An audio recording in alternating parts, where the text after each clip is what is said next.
Swung on, driven deep out into right field, back at the wall, and it's out of here! The first home run of the Southern Ohio Copperheads season comes off the bat of Ben Rushing. Breaking ball line towards third base, diving is Daniel Cruz. He makes the catch. Wow, what a play. Gets green light swinging, 3-0. Drives one deep out into left field, back at the wall, it is out of here! Home run, Chris Gambert. Swings at the first pitch, drives it out to right field. It is deep, and it will carry over the wall for a homer. It is a 3-run shot to opposite field off the bat of Chris Gambert. Copperheads Baseball is presented by Ohio Health and by Ambassador Laundry, Athens Chambers of Commerce, Athens County Convention and Visitors Bureau, The Cat's Eye, Classic Brands, Donato's Pizza, Dan Inman Electric, Echoing Hills, Edward Jones, Fallgreen Moortime, Holiday Inn Express, Jackie O's, Kona Ice, Rocky Brands, Stephanie Wood and Ohio Realty, Shauna Stump, Snyder, Fuller, and Stroh, Union Street Diner, Ohio University Credit Union, and Wendy's.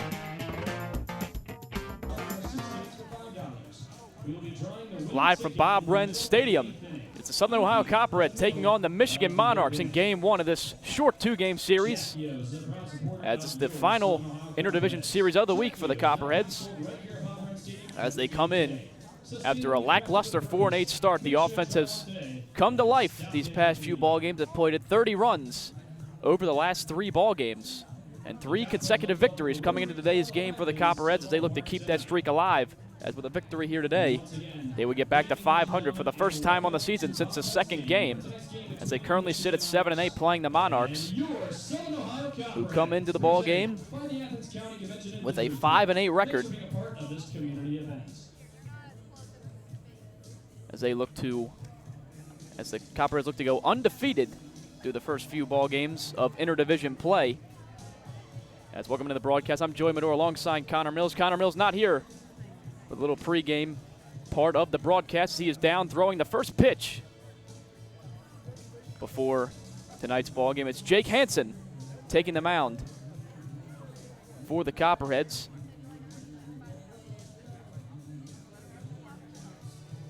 As for Jake Hansen at Only Central College, this will be his 4th start on the season so far, as a 1-1 record with a 2.62 ERA in 16 innings pitched, 11 strikeouts, 12 walks, 16 hits given up.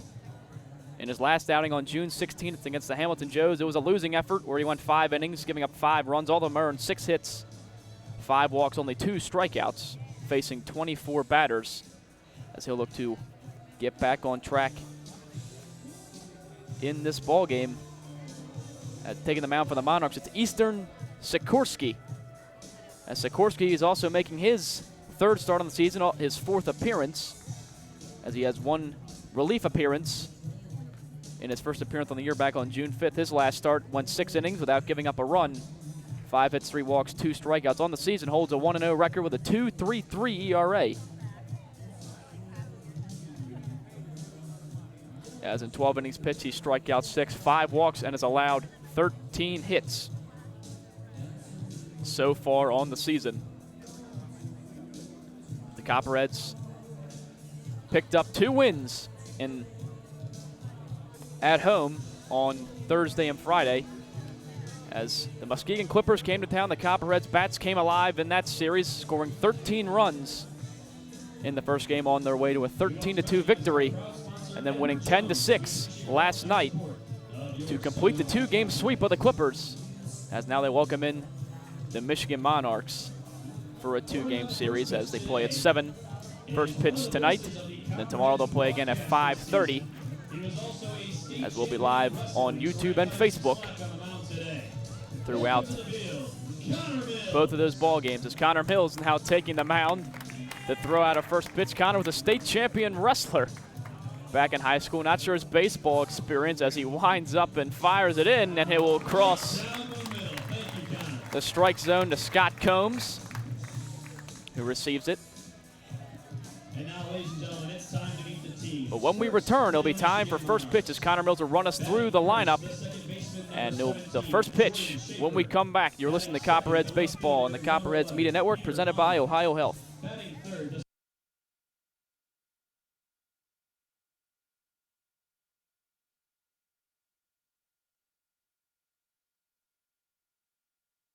Ambassador Laundry, your locally owned and operated laundry and dry cleaning business, is a proud sponsor of the Copperheads. Stop by 15 West Stimson for all your laundry and dry cleaning needs.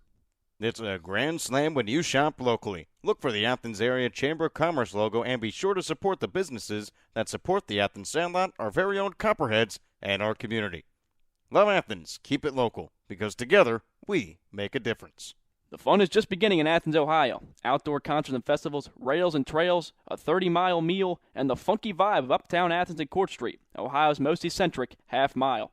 The best road trip starts at AthensOhio.com, the region's most comprehensive site for maps, shopping, and dining directories, and events calendar. Visit AthensOhio.com and start planning your next adventure. Classic brands Budweiser and Yingling are all proud supporters of Copperheads Baseball. Please drink responsibly and always use a designated driver. Responsibility matters. Donato's is the exclusive pizza provider of the Southern Ohio Copperheads. With toppings loaded from edge to edge, Donato's Pizza will be sure to satisfy your hunger. Located at 688 East State Street in Athens, make Donato your pizza of choice today. Order by calling 740-529-5049 or order online at donatos.com. Southern Ohio Copperheads would like to show our support for Echoing Hills. Echoing Hills provides individuals a place to call home and a comfortable and safe environment where they can achieve their dreams surrounded by supportive friends and staff. For more information, contact them at 740-594-3541. Fall Green Mortine, one of the nation's leading integrated marketing and communication firms, prides itself on hiring the best and brightest graduates from across the country each year. In fact, the company is home to many Ohio University alumni. For more details on internships and employment opportunities, visit www.fallgreenmortine.com. You'll be living the life if you stay at the Holiday Inn Express with a free complimentary breakfast, high-definition televisions in all the rooms, and free Wi-Fi, in addition to being the only non-smoking hotel in Athens. Live the life, Holiday Inn Express. Fans, Jackie O's Pub and Brewery is the official pregame and postgame hangout for the Copperheads. Be sure to meet us there before and after every game. From your pint to your plate, Jackie O's proudly presents over 40 beers on draft, produced right here in Athens. Newly remodeled public house and kitchen menu, uptown in-house bakery, 22-acre farm and taproom facility lunch specials, and locally sourced dinners 7 days a week. 100-plus person outdoor patio, uptown. Learn more at JackieO's.com, Instagram, or Facebook today. After the game, be sure to stop by Jackie O's Uptown or the tap room on Campbell Street. Just because the game ended doesn't mean your night has to. Jackie O's, the official pregame and postgame sponsor of your Copperheads. Don't forget to stop by Kona Ice behind the press box on the third base side, locally owned and operated by Rich Hayes of Athens. They offer tropical shaved ice in an assortment of flavors, and be sure to ask about their fundraising opportunities. Rocky Brand is so much more than you think. Rocky Brand is a global leader in the footwear and apparel market with over 1,500 distributors of Rocky, Georgia Boot, and Durango brands nationwide. Rocky Brand designs, develops, and markets hard-working boots, outdoor footwear, and apparel designed for every pursuit and fashionable women, footwear that invites you to live a little on the edge. And they do it all right here in Southeast Ohio. To see the whole Rocky Brand story, go to rockybrands.com. My name is Jake Hansen. I'm from Olney Central College. Go Knights, and this is your Copperheads Media Network. Just moments away from first pitch here at Bob Wren Stadium before fresh off his first pitch. Connor Mills will run us through the lineups for both sides.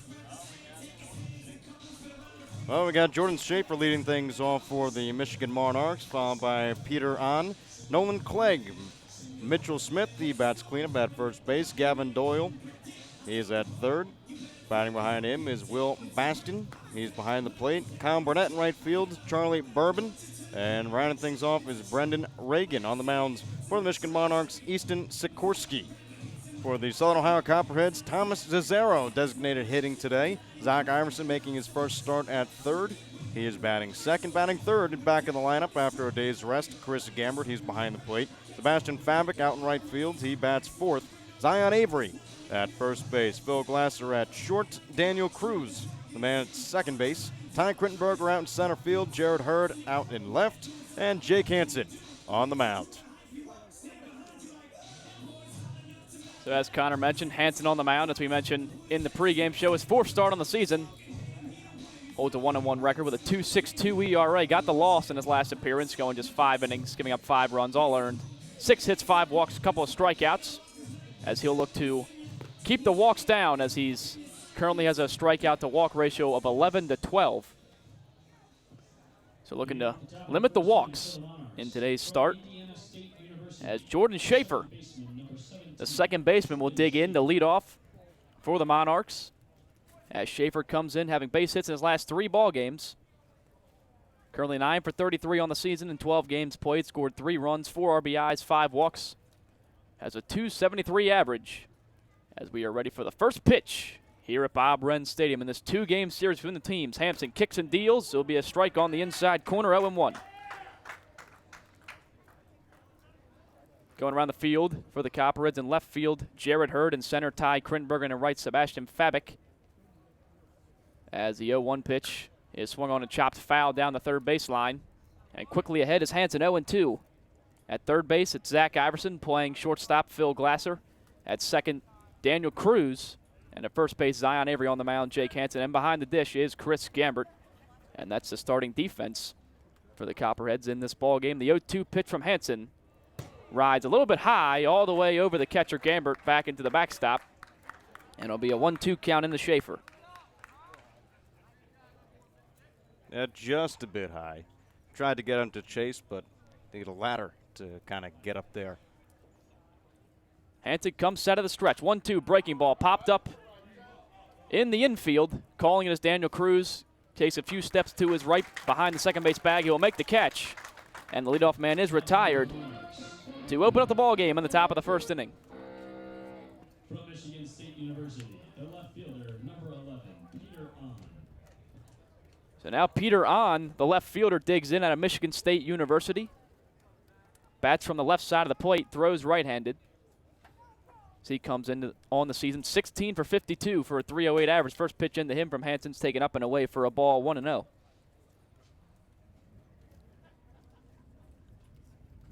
As the Monarchs come into this game, coming off a split of a 2-game series with the Richmond Jazz. As the 1-0 missed about the same spot as the last one, up and outside, 2-0.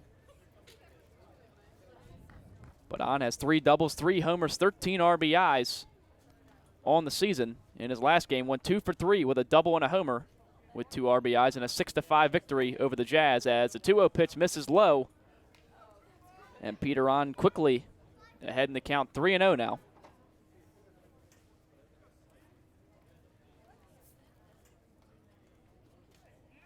As a 3-0 pitch misses inside for a ball, so Peter On works a 1-out walk on 4 pitches. And now there's a 1-out base runner for the 3-hitter Nolan Clegg. And that's kind of been what's plaguing Jake Hansen here in the season. You know, he looks good at times, but then sometimes doesn't have a feel for his fastball command. Mainly a 2-pitch guy is Hansen, fastball, curveball. He'll throw the curveball in pretty much any count. And he throws it quite well. Very good command of his breaking ball. First pitch into Nolan Clegg will miss just above the ledge for a ball, so 5 straight balls for Hansen after opening it up, retiring the first batter. Nolan Clegg out of Ohio State University, 13 for 44 on the season for a 295 average.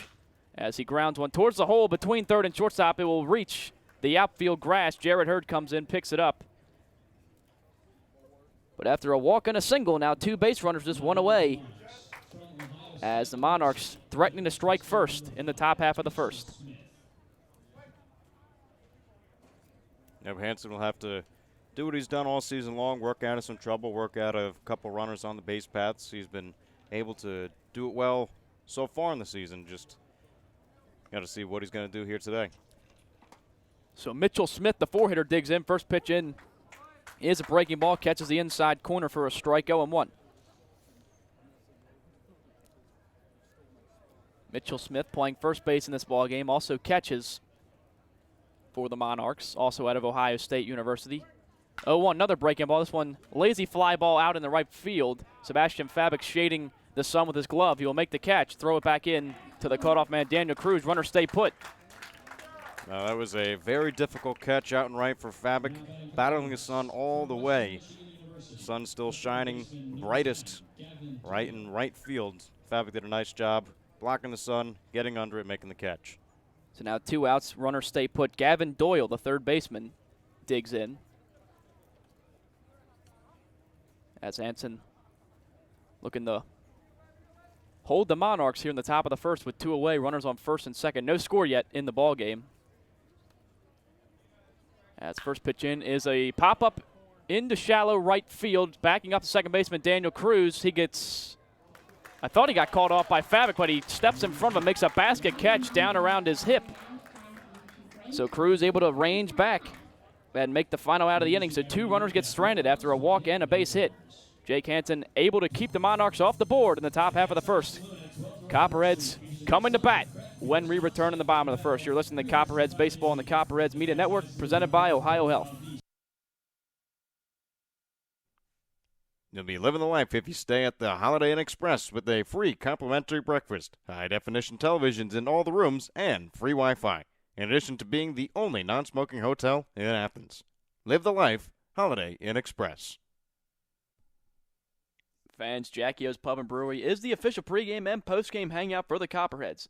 Be sure to meet us there before and after every game. From your pint to your plate, Jackie O's proudly presents over 40 beers on draft, produced right here in Athens. Newly remodeled public house and kitchen menu, uptown in-house bakery, 22-acre farm and taproom facility lunch specials, and locally sourced dinners, 7 days a week. 100-plus person outdoor patio, uptown. Learn more at JackieO's.com, Instagram, or Facebook today. After the game, be sure to stop by Jackie O's Uptown or the tap room on Campbell Street. Just because the game ended doesn't mean your night has to. Jackie O's, the official pregame and postgame sponsor of your Copperheads. Don't forget to stop by Kona Ice behind the press box on the third base side, locally owned and operated by Rich Hayes of Athens. They offer tropical shaved ice in an assortment of flavors. Hi, this is Thomas Cesaro from Lee University, and you're listening to Copperheads on the Copperheads Media Network. Bottom of the first, no score, as Monarchs had 2 runners on with 1 out in the first inning. But Jake Hansen able to force a couple fly balls to get out of the jam. The Copperheads look to stay hot with the bats. They've scored 30 runs over the last 3 ball games, including 13 and 10 in the 2 games against the Muskegon Clippers, as they look to keep the hot streak going. Thomas Cesaro digs in. He swings at the first pitch from Easton Sikorsky. So the count will be 0-1. Sikorsky in his 3rd start on the year, 4th appearance, has a 2.33 ERA and a 1-0 record in 12 innings pitched, as the 0-1 is taken low and away by Cesaro, 1-1. Cesaro DHing in the ball game as the 1-1 pitch is flied out into center field, ranging over with plenty of time as Nolan Clegg. He will camp under it, make the catch out in fairly shallow center field. And Thomas Cesaro's retired to lead off the ball game, and now Zach Iverson, the third baseman, will dig in. Number 14, Zach Iverson.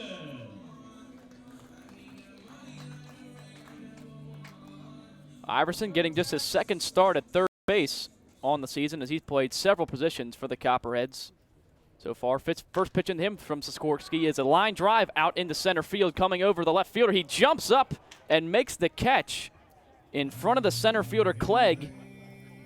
Peter on a full sprint leaps up and makes the catch, potentially taking away a base hit for Iverson. Well, either way, there's a little miscommunication there, as the outfielder on, just like you said, jumped right in front of him and made the catch. Out of aggressive fielding out in the field today. So now Chris Gambert will dig in for his first at-bat of the ball game. Takes a strike on the outside corner, 0-1. Gambert had the night off yesterday. Currently hitting .321 on the season, 17 hits and 53 at-bats, 4 doubles, 6 homers, 11 RBIs. He chops one towards third, picked up on the hop. Throw on to first is in time to get Chris Gambert by a step. And a pretty quiet bottom half of the first inning for the Copperheads as they go down in order, as Easton Sikorsky with a efficient first inning, and we head into the top of the second. Still no score here at Bob Wren Stadium in this first game in a series of 2 between the Michigan Monarchs and the Southern Ohio Copperheads. You are listening to the Southern Ohio Copperheads baseball on the Copperheads Media Network, presented by Ohio Health.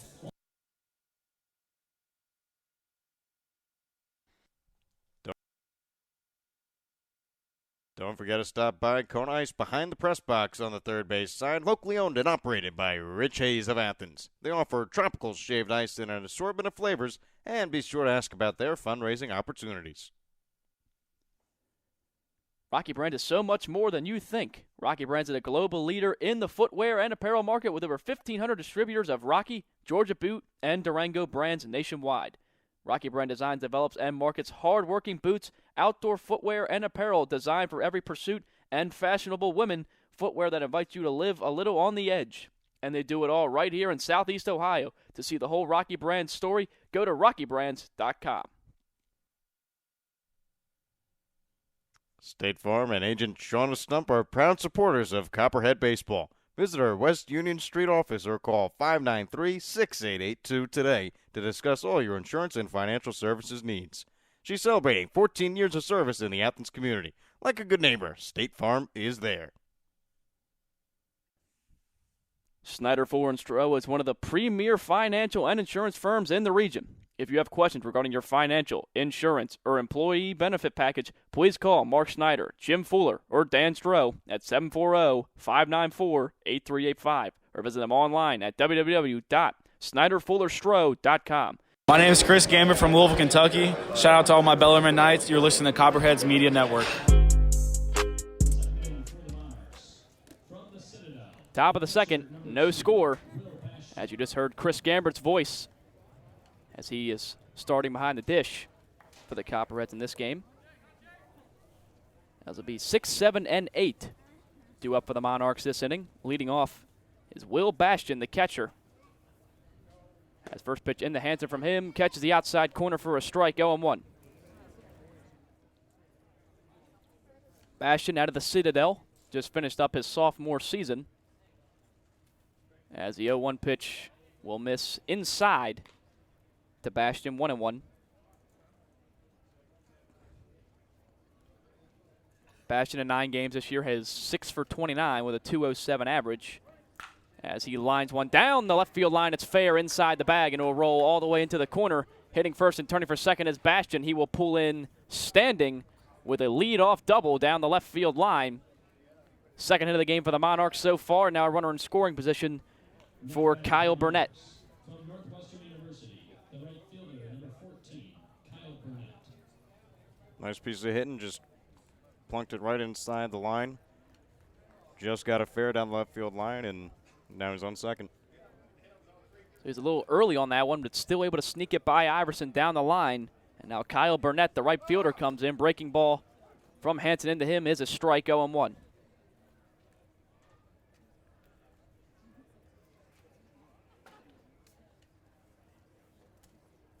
As Burnett comes from Northwestern University heading into his senior season. As so far just 3 for 20 for a 150 average on the year as he takes a breaking ball below the knees, thought about swinging but holds back.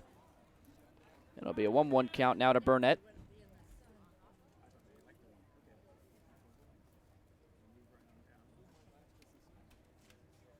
As Hansen checks the runner at second, comes set. The 1-1 pitch will be taken inside, bending out of the way is Burnett. And he'll be up in the count now, 2-1.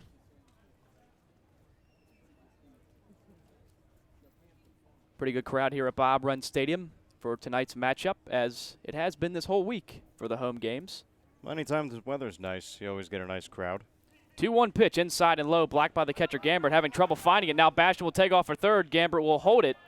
So Gambert actually blocked the ball in front of him but couldn't find where it was, and Bastian read that, broke for third, and by the time it was corralled by Gambert, didn't have enough time to make the throw to third to get him out, so the runner moves up 90 feet and is now just 90 feet away from scoring. Now it's a 3-1 count to Kyle Burnett. Nobody away in the inning, top second, no score. Here comes a pitch, 3-1 taken low for a ball. Second walk issued by Hansen in the first 2 innings. And now there's runners at the corners with nobody down for the 8-hitter Charlie Bourbon. The designated hitter, number 25, Charlie Bourbon.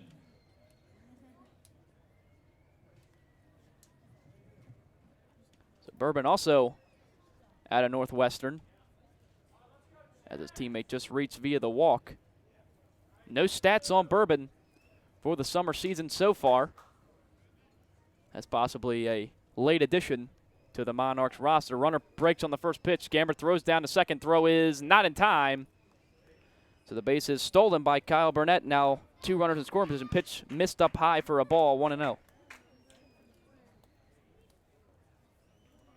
And for Charlie Bourbon, where he was a sophomore at Northwestern University, didn't play there either. So there are currently no stats or relative any information on Charlie Bourbon, statistics-wise. Well, he's from River Woods, Illinois. As the 1-0 into him is a called strike on the outside corner by home plate umpire Dorsey Hager, 1-1. As Dorsey Hager behind the plate, Pat J. Atkins, the base umpire.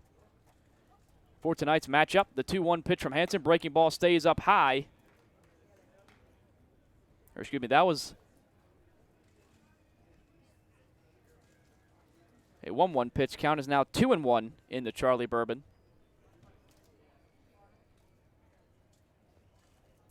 As pitch, called strike on the outside corner. And now even up the count at 2. So Hansen had some trouble in the first inning, 2 runners on, was able to get out of it. Infield is now drawn in with 2 runners in scoring position, nobody out. No score yet in the top of the 7th. Here comes a 2-2 pitch. Swung on and missed in the dirt, blocked by Gambert. He throws on the first for safe measure, called out by Dorsey Hager behind the plate anyway. First strikeout for Hansen on the outing and a big first out in the inning, as now the 9-hitter Brendan Regan comes in. Any way that you can do it yourself, you want to do it. You want to get the strikeout and make sure the ball doesn't go into play, because anything in play will more likely than not bring in a run for the Monarchs. So Brendan Regan, the shortstop, 9-hitter in this ball game, out of Michigan State, so teammates with several Copperheads this season, as he is just 7 for 40 on the year for a 175 average. None of those hits are extra base hits. First pitch breaking ball stays inside to Reagan. It'll be an 1-0 count.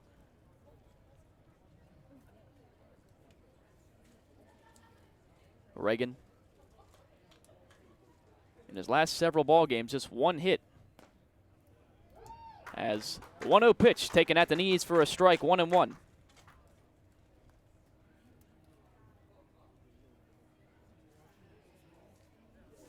As infield stays drawn in with just 1 out of the inning. Here comes the 1-1 pitch. It misses low and away for a ball, 2-1.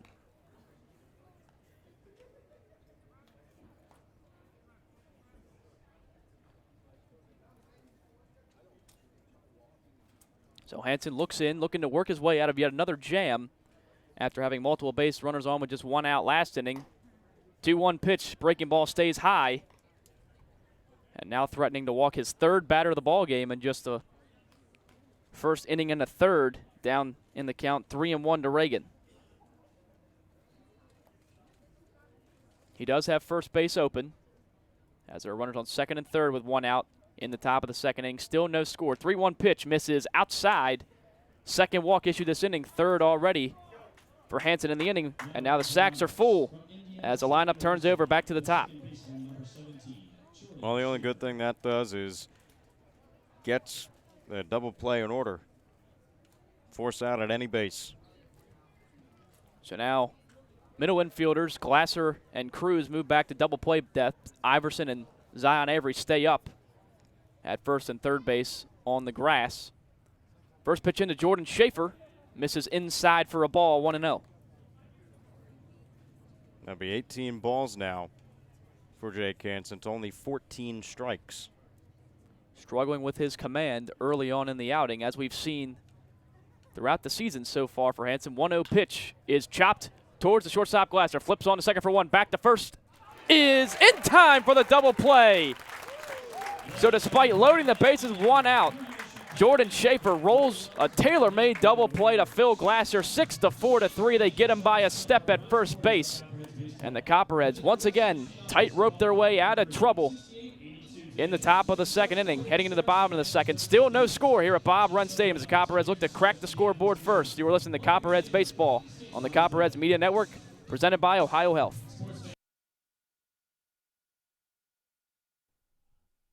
The Cat's Eye Saloon at 12 North Court Street features a great selection of craft beers on tap and in the bottle 365 days a year. The Cat's Eye Saloon is a proud supporter of the Southern Ohio Copperheads and all Ohio University athletics. The Cat's Eye Saloon, your home away from home, open 7 days a week. The Copperheads would like to thank Wendy's for their support of the team and players. If you're hungry, stop into Wendy's located off Richland Avenue and East State Street. Check the back of your ticket stub for a free small Frosty with any purchase. Stephanie Wood with Ohio Realty. She will help you find your next safe home. Stephanie Wood bringing home the results and going the extra distance. Snyder, Fuller, and Stroh has supported the Copperheads since 2002. We're proud of that affiliation and excited to sponsor Fireworks Night again this year on June 29th. As one of the premier financial and insurance firms in the region, Snyder, Fuller, and Stroh is focused on helping our clients secure their financial future. What's your plan? I'm Zach Iverson. I'm from Michigan State University. You're listening to the Copperheads Media Network.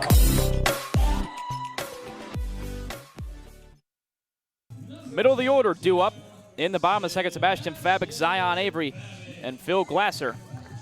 As Copperheads look to crack the scoreboard first in the bottom of the second. Scoreless ball game so far. As Copperheads come into today's ball game after being in just the middle of the pack.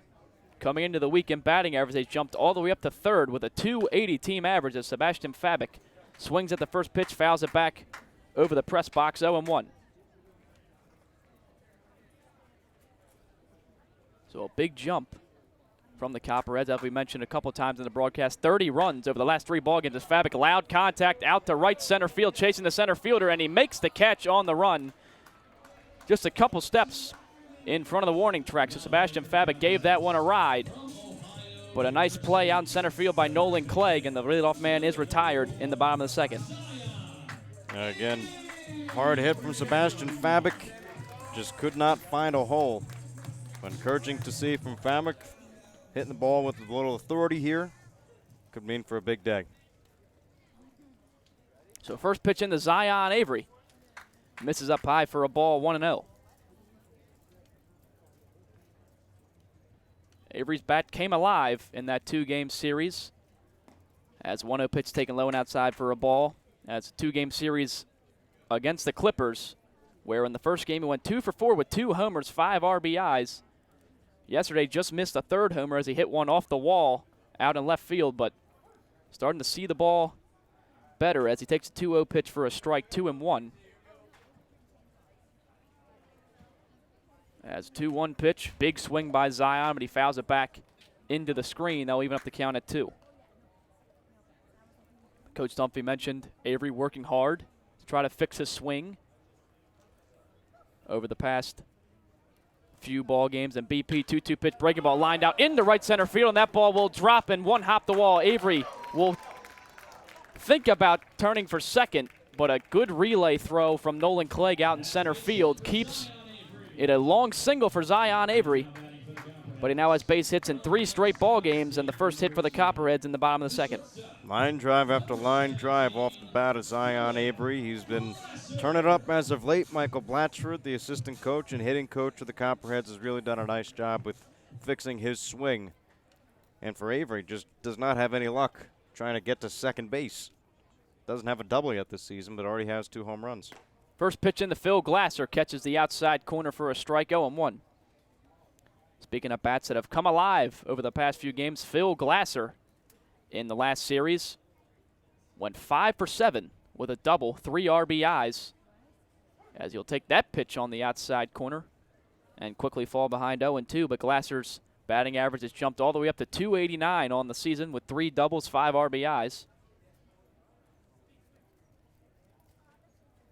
On base all the way up to .411 for Glasser on the season. The 0-2 pitch from Sikorsky taken high and outside for a ball. Tried to waste one there. Glasser doesn't chase it. It'll be 1-2.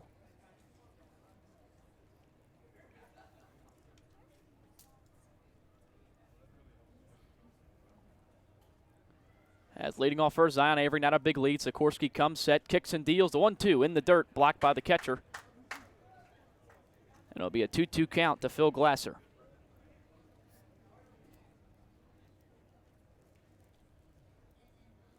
But Glasser's average dropped all the way down to .204 at one point, but has really been on a tear these past few ball games. Putting the ball in play, making good things happen. That's 2-2. It's a breaking ball lined out in the shallow left field, and it will be caught by the left fielder. Peter Ann comes on to make the catch as Glasser almost snuck one in front of him. But a good read off the bat by Ann, and 2 away now in the inning. Now batting for the Copperheads from Marshall University. The second With that, Daniel Cruz now digs in. Cruz did not start in the ball game yesterday, but he did come in as a defensive replacement later on. Got an at-bat, had an RBI ground out. As the first pitch into him is swung on and fouled back into the screen, 0-1. Cruz so far batting .323 on the season, has a double, a homer, 9 RBIs, and has really impressed us with his abilities to play every position in the infield.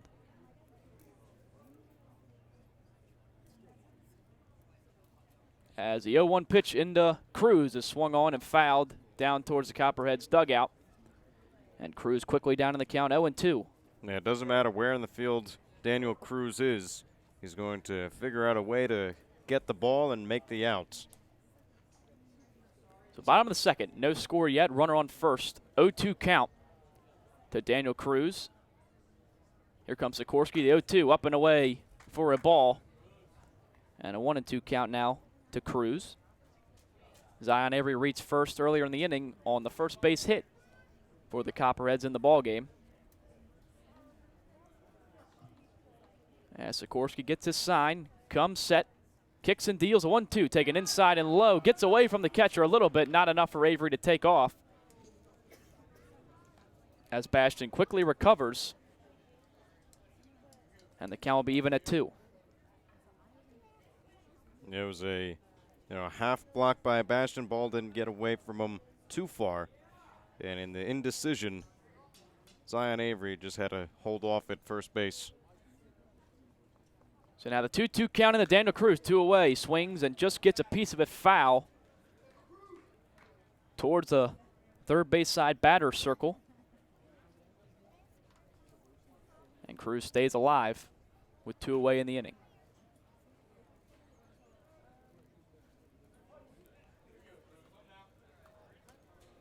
As Sikorsky comes set once again, looking for his first punch out of the outing. 2-2 into Cruz. Chopped foul once again down towards Austin Dunphy at third base. He bodies it up. Fields it cleanly in foul territory. But Daniel Cruz working himself a nice at-bat with 2 outs.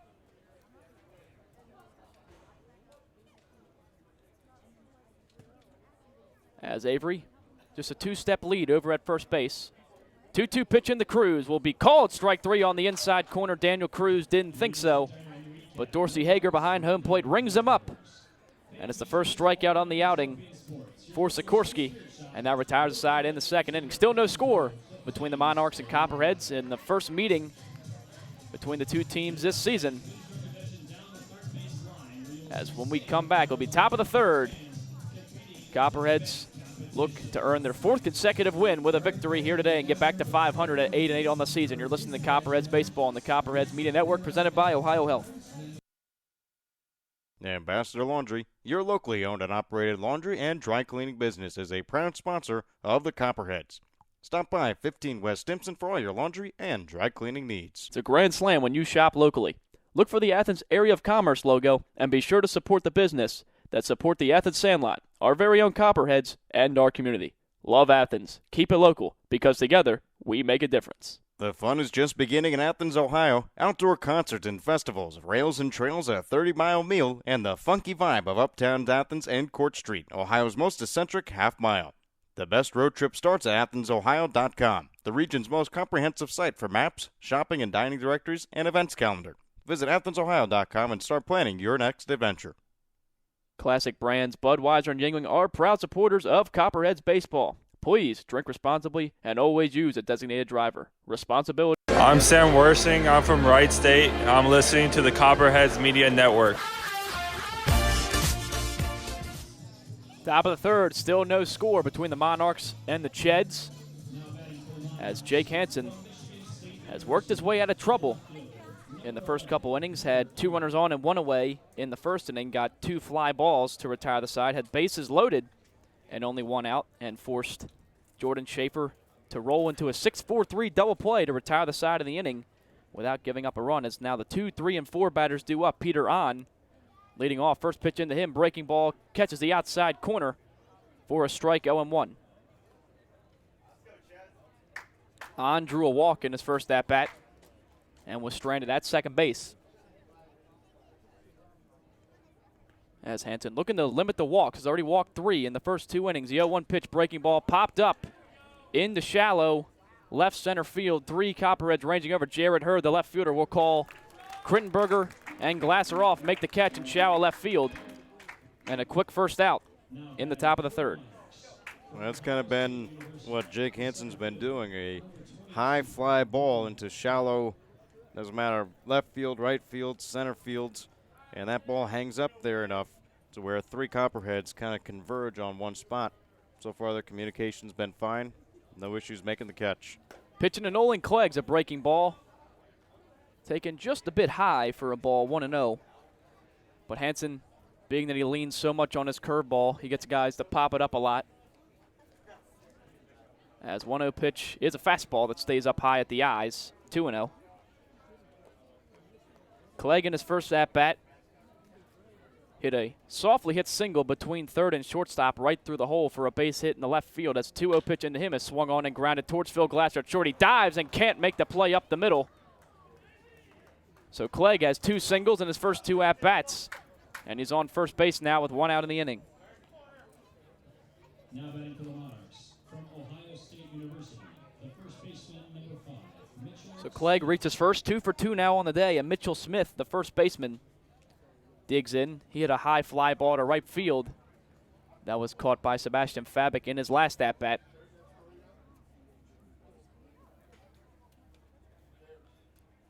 As Smith comes from Pickerington, Ohio, not too far from Columbus. Breaking on the first pitch is Chegg. Throw down to second from Chris Gambert. Offline.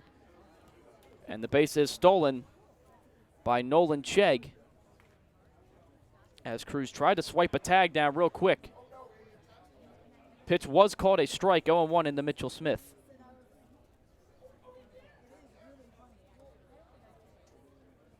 The top of the third, no score between the 2 teams, 1 away in the inning. Nolan Chegg now leads off second base as Hansen checks him.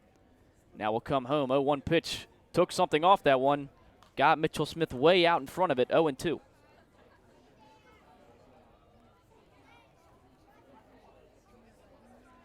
Hansen way ahead in the count now. Already has 1 strikeout so far on the outing. In the top of the second, looking for another 0-2 pitch into Smith. Taken in the dirt, blocked by Gambert for a ball. Staying at second is Nolan Clegg. And it'll be a 1-2 count now into Mitchell Smith.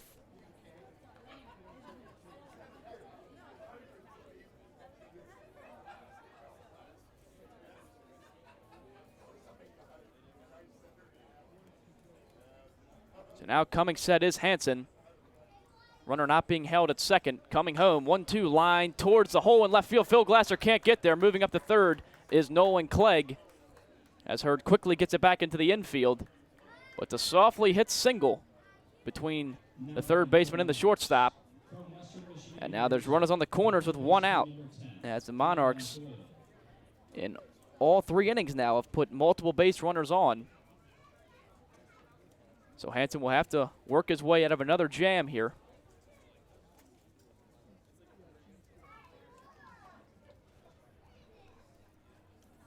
First pitch in the Gavin Doyle is flown out into right field, hooking foul. Fabic comes in, slides, does not make the catch. Probably smart, as if he caught that ball, Clegg would have for sure tagged up. So it lands foul, 0-1. Yeah, 2 things. 1, the sacrifice fly probably would have come in to score. And 2, he wanted to make sure he slowed down before he hit the wall as to not get injured. So pitch is a foul ball strike, 0-1. Runners on first and third with one out in the inning. Has already 4 hits for the Monarchs in the first 2+ innings of this one. As the 0-1 pitch into Doyle will be taken up high and inside for a ball, 1-1. And the one thing, looking at Jake Hansen's stats here, the walks plus hits per innings pitched, it's almost around 2 for either a walk or a hit per inning. So used to having traffic on the base paths is Hansen. 1-1 pitch is a breaking ball lined out into left field. Jared Hurd coming over. He will make the catch. Runner tags, throw coming home. It's a strong throw from Hurd, but it's up the line a little bit and off target as it takes one hop into Chris Gambert. So Clegg will come in to score on the sac fly, but the second out of the inning is recorded. It's a 1-0 Monarchs lead in the top of the third. And now batting for the Monarchs from the Citadel. Gavin Doyle stepping up to the plate and doing a job. He knew all he needed was a sacrifice fly, put the ball in the air deep somewhere, and get the run in. So Doyle picks up the RBI, but a big out recorded, now 2 away. Moving up to second on the throw was Mitchell Smith. And now Will Bastian will dig in. He hit a double down the left field line in his last at-bat just an inning ago. First pitch into him is swung on and missed. Got him to chase it out of the zone, 0-1.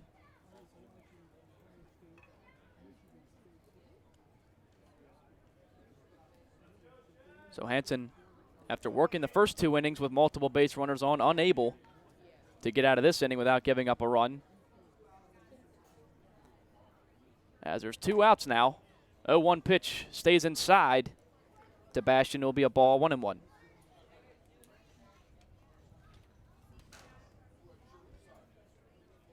For Bastian in his last at-bat, it was just his second double on the season, as well as just his second extra base hit. As 1-1 pitch in from Hansen, taken low below the knees for a ball, 2-1.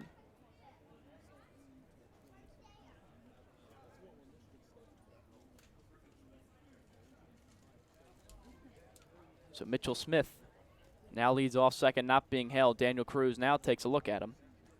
But Hansen will come set. The 2-1 pitch is a breaking ball. Bends over the heart of the plate for a strike, and that will even up the count to Bastian at 2.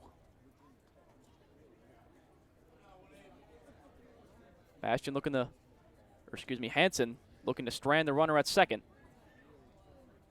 As the count is even at 2. 2 outs in the inning. Monarchs lead 1-0 in the top of the third. Here comes the 2-2 pitch from Hansen. It is chopped foul towards the third base coaching box. And Bastian will buy himself another pitch in this at-bat. Really working Jake Hansen here in this inning, getting his pitch count higher and higher. So Hansen now shakes off Gambert, but then gets a sign he likes. Comes set. 2-2 pitch. Breaking ball. Lined out into left center field. Ranging over is the center fielder Ty Crittenberger and also Sebastian Fabic. Fabic will call off Crittenberger, make the catch in right center field, and that will retire the side in the inning, but not before a run comes in on a sacrifice fly from Gavin Doyle. And the Michigan Monarchs strike first in this one as they lead it 1-0 heading into the bottom of the third. Copperheads look to answer and knock this ball game back up. You're listening to Copperheads Baseball on the Copperheads Media Network, presented by Ohio Health. The Southern Ohio Copperheads would like to show our support for Echoing Hills. Echoing Hills provides individuals a place to call home in a comfortable and safe environment where they can achieve their dreams surrounded by supportive friends and staff. For more information, contact them at 740-594-3541. Ball Green Mortine, one of the nation's leading integrated marketing and communication firms, prides itself on hiring the best and brightest graduates from across the country each year. In fact, the company is home to many Ohio University alumni. For more details on internships and employment opportunities, visit www.ballgreenmortine.com. You will be living the life if you stay at the Holiday Inn Express with the free complimentary breakfast, high-definition television in all the rooms, and free Wi-Fi. In addition to being the only non-smoking hotel in Athens, live the life, Holiday Inn Express. Fans, Jackie O's Pub and Brewery is the official pregame and postgame hangout for the Copperheads. Be sure to meet us there before and after every game. From your Hi, I'm Zion Avery. I go to Ohio University. I'm first baseman catcher for the Copperheads, and you're listening to Copperhead Network. It's Ty Krinberger, Jared Hurd, and Thomas Cesaro all due up in the bottom half of the third for the Copperheads. They look to match the run scored by the Monarchs in the top of the third as they lead it 1-0 so far. Sikorsky stays on the mound as his first pitch into Krinberger is swung on and fouled down the left field line, running over its shortstop and left fielder, but the ball will get out of play. And it'll be an 0-1 count into Krinberger. Now, the one thing I just want to say about Krittenberger's walk-up song here, I don't think anybody else has a crowd that into it. Krittenberger's song, he's got everybody clapping. As Krinberger, just 5 for 26 on the season, but has had base hits in the last 4 ball games he's played in. So starting to come around a little bit with the bat. The 0-1 pitch into him will be a called strike at the knees, 0-2. And just to mention something else about Krinberger after the ball game yesterday, we walked into the batter's cages after the game was over, and he was still in there hitting off the tee. So one of the hardest working guys on the team as the 0-2 pitch is swung on a miss, but gets away from the catcher, Bastian, and Bastian can't prevent it from going into the dugout as he slides to try to stop it and actually falls down the dugout steps. So it's a drop third strike, and Krinberger will get all the way to second base as Bastian unable to handle the breaking ball in the dirt. Now batting for the Copperheads from Indiana University, Cocoa. Or actually, Krinberger will get second base. Little trouble getting the protection off, handing it over to Michael Blatchford. No, he won't. So actually they point him back to first base, but the ball did roll into the dugout on the drop third strike, as that's what Coach Dunphy is asking right now, but they will send Krinberger to first base.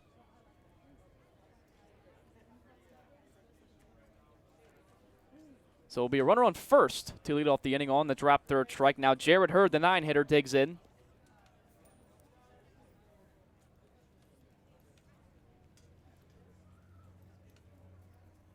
That's a pickoff attempt to Krinberger at first. He dives back in. Tag applied by the first baseman Smith, not in time.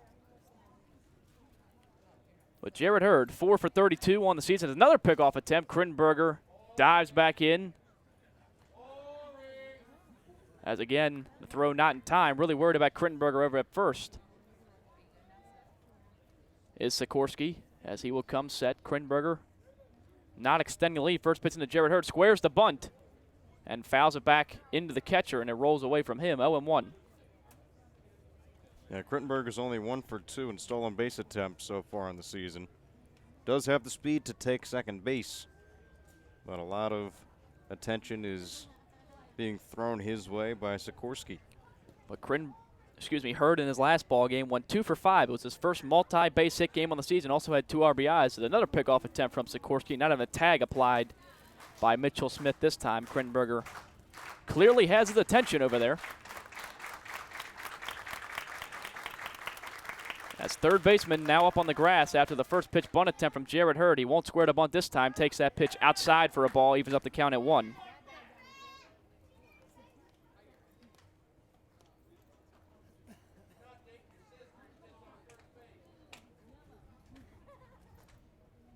But Jared Hurd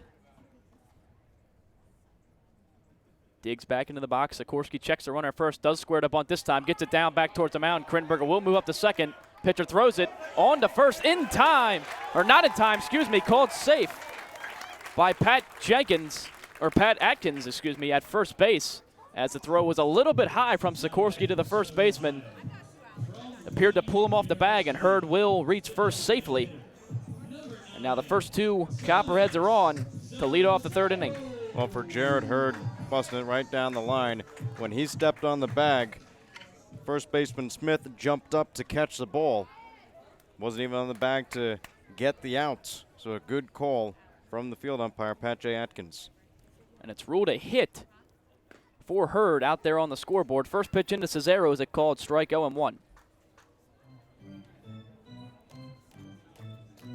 So for now, Jared Hurd has a hit in back-to-back ball games as the 0-1 in the Cesaro misses outside for a ball, 1-1. Cesaro flew out to center field back in the first inning to lead it off for the Copperheads in this game.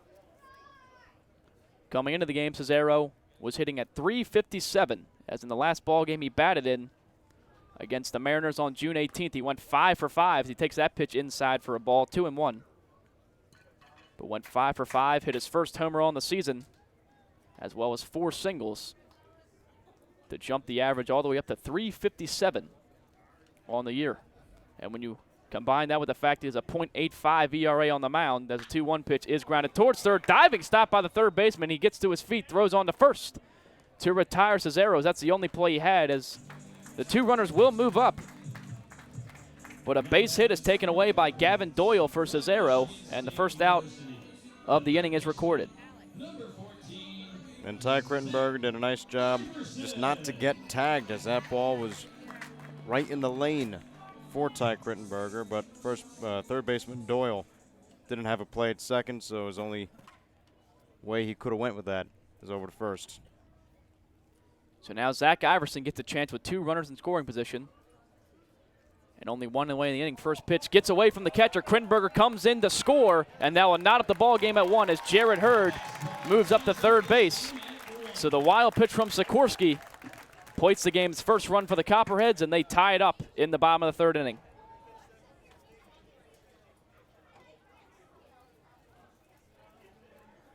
So it was a drop third strike that Crittenberger reached first base on. And they make the Monarchs pay for it. He comes all the way around to score. Still a runner on third base now with 1 away, a 1-0 count into Zach Iverson. Infield's drawn in as Iverson lines that one back up the middle, and that will fall for a base hit, and the Copperheads will take the lead. Coming in to score is Jared Hurd from third base. Zach Iverson has himself an RBI single, his 5th RBI on the year, and it's now a 2-1 Copperheads lead. Iverson right back up the middle of that pitch. Line drive into center field. He's been doing the small things right, and he's getting the payoffs and all the rewards that come with it. So a big at-bat there from Iverson. As he's now 1 for 2 on the day. Chris Gambert digs in. First pitch into him, taken outside for a ball, 1-0. Gambert grounded out to third in his first at-bat back in the first inning. As he won Player of the Week last week in the GOSCL, going 11 for 22 with a pair of homers. As he takes that pitch for a strike, 1-1. So Iverson leads off first. The 1-1 pitch in the Gambert outside, gets away from the catcher. And Zach Iverson will move up to second base on another wild pitch from Sikorsky. As after a strong first couple innings, starting to lose command a little bit. And Iverson's now in scoring position. It'll be a 2-1 count to Gambert. For Sikorsky, all the balls that are being wild pitches, he's missing low and away. Low, so far low, that it's getting under the glove of the catcher Bastion. So now Gambert up on the count, 2-1. Iverson leads off second base, 1 away in the inning, 2-1 Copperheads lead. And that pitch will miss up and outside to Gambert. And he'll be in the driver's seat, 3-1. Already 2 home for the Copperheads in this inning, as Crittenberger scored on a wild pitch. Jared Hurd was brought in on the RBI single from Iverson. Big swing on the 3-1 pitch from Gambert, but he fouls it back into the catcher Bastion. And now run the count full, 3-2.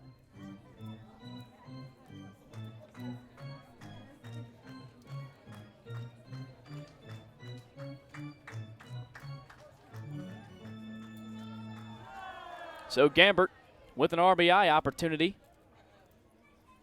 Hasn't had an RBI since June 16th versus the Joes. 3-2 pitch. Swing and chopped foul behind him. As we will see another payoff pitch in this at-bat for Chris Gambert.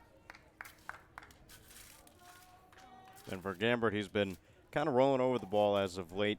Had that got off slow, had a hot streak, and then has started to roll over. 3-2 pitch, chased low in the dirt by Gambert. As it's caught by the catcher Bastion behind the plate.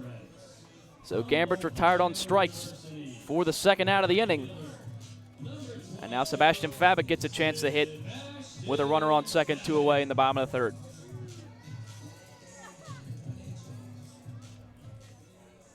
Fabic hit it hard in his first at-bat, but it found the mitt of the center fielder Clegg as first pitch into him will catch the outside corner for a strike, 0-1.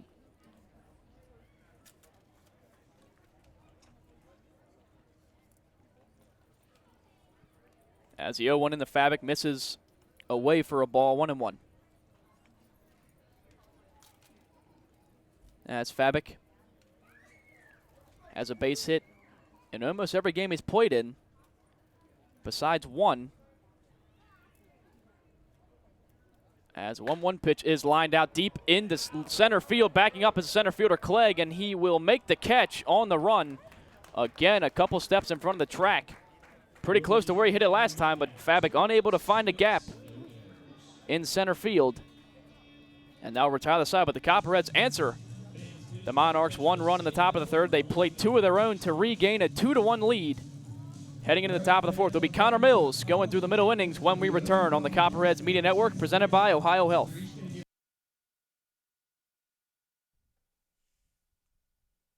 Don't forget to stop by Kona Ice behind the press box on the third base side. Locally owned and operated by Rich Hayes of Athens. They offer tropical shaved ice in an assortment of flavors.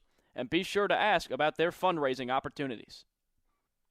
Rocky Brands is much more than you think. Rocky Brands is a global leader in the footwear and apparel market with over 1,500 distributors of Rocky, Georgia Boot, and Durango brands nationwide. Rocky Brands designs, develops, and markets hardworking boots, outdoor footwear, and apparel designed for every pursuit, and fashionable women footwear that invites you to live a little on the edge. And they do it all right here in Southeast Ohio. To see the whole Rocky Brands story, go to rockybrands.com. State Farm and agent Shauna Stump are proud supporters of Copperheads Baseball. Visit our West Union Street office or call 593-6882 today to discuss all your insurance and financial service needs. See us celebrating 14 years of service to the Athens community. Like a good neighbor, State Farm is there. Schneider, Fuller, and Stroh is one of the premier Hey, I'm Scott Combs, catcher for the Copperheads, and you're listening to the Copperhead Media Network.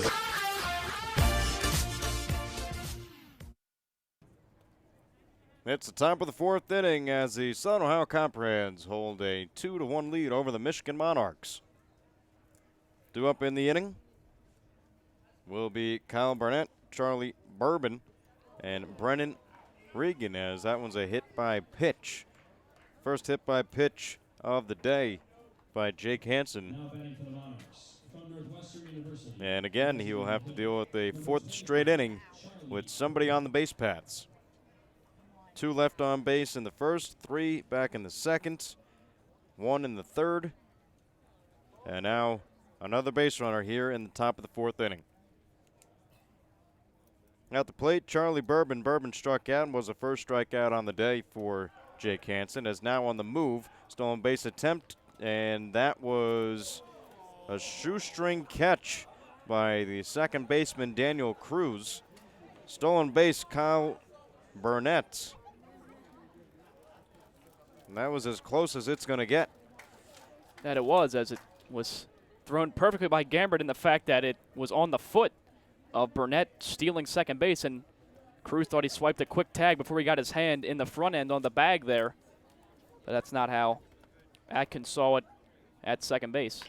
Ground ball over towards third. Third baseman Iverson has it. The throw across the diamond in time. Zion Avery now throwing it back to third on a hop, and Phil Glasser was covering third and did not get the ball as it was behind him. Backing up was the pitcher Hansen, who will just take the ball and walk it back to the mound. So now with 1 out here in the top of the fourth inning, there's a runner 90 feet away from scoring.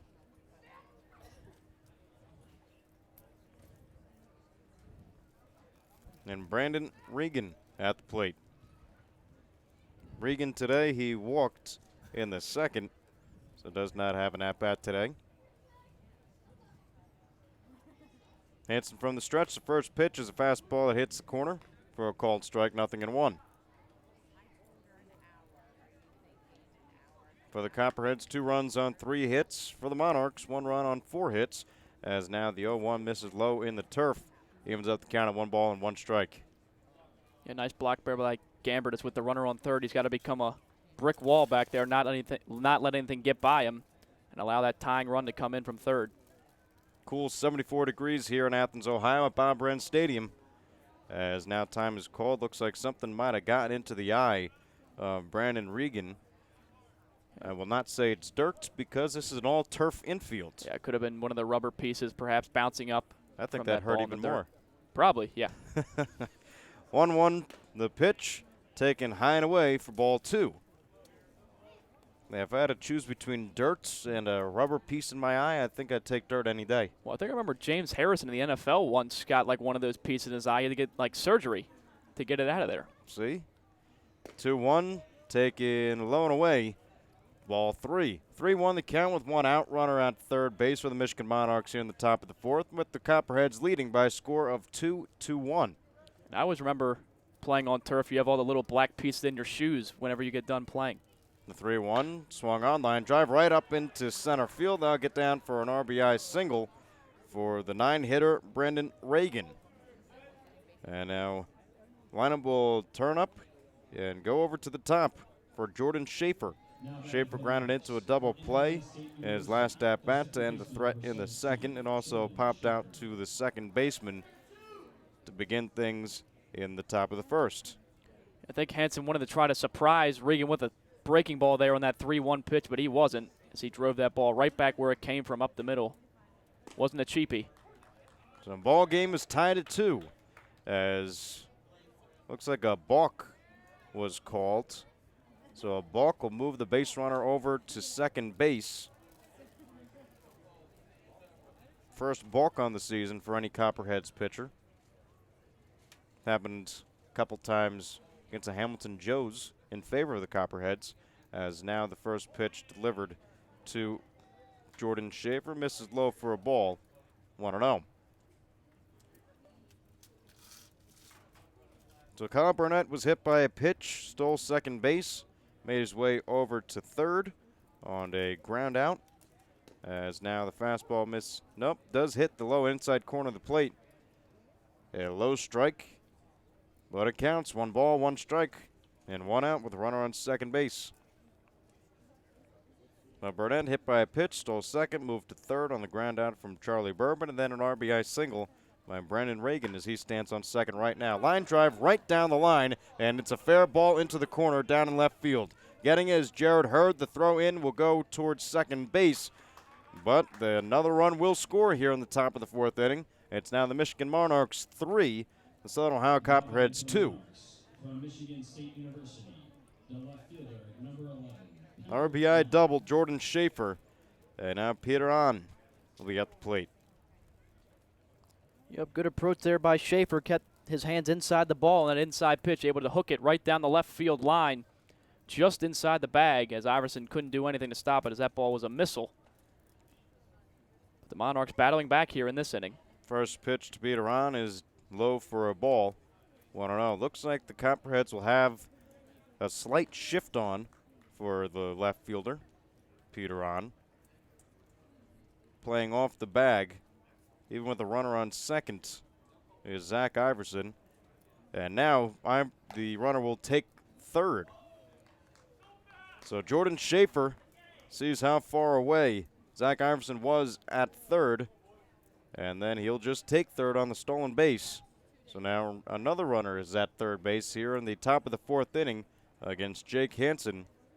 And the Michigan Monarchs are looking to tack on another run.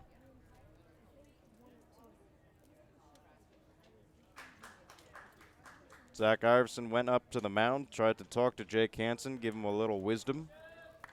Or maybe they have a plan devised for Jordan Schafer, who now stands on third base. 2 balls, no strikes, 1 out here in the top of the 4th inning. 2 runs already in as the Monarchs now have a 3-2 lead after the Copperheads had gotten a 2-1 lead in the bottom of the 3rd. There's a foul ball towards the left side and out of play, brings the count to 2 balls and 1 strike now. Peter Hahn today 0 for 1, walked in the first and flew out to left field back in the 3rd as a 2-2 is taken somewhere. for a ball. Brings count to 3-1 now. Scoreboard was a bit off.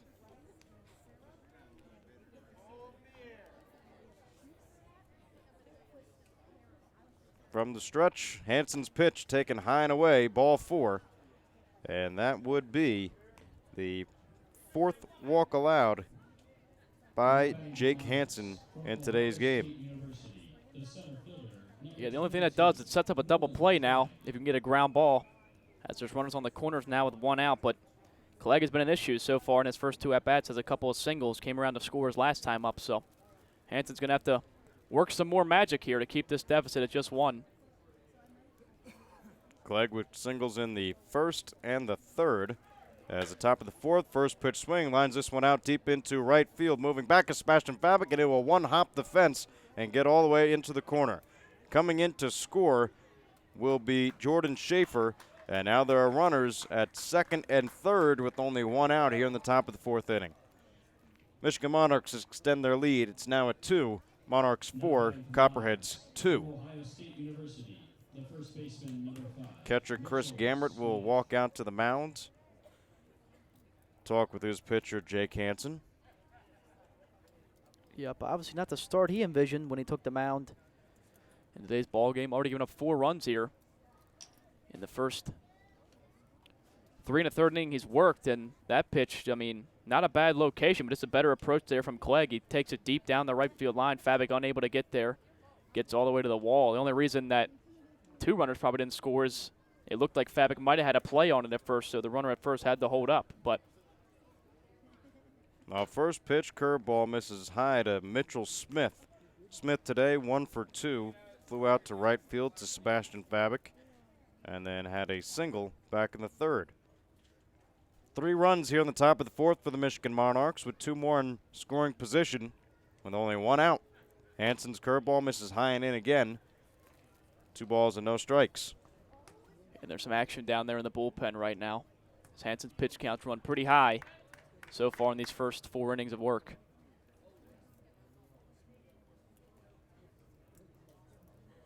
(2-0) the count. Jake Hansen trying to get out of it as fastball misses high and inside. And Jake Hansen now with 71 pitches thrown through here in the top of the 4th inning. 36 of them for balls, 34 for strikes. As the fastball right down the middle brings the count to 3 balls and 1 strike now.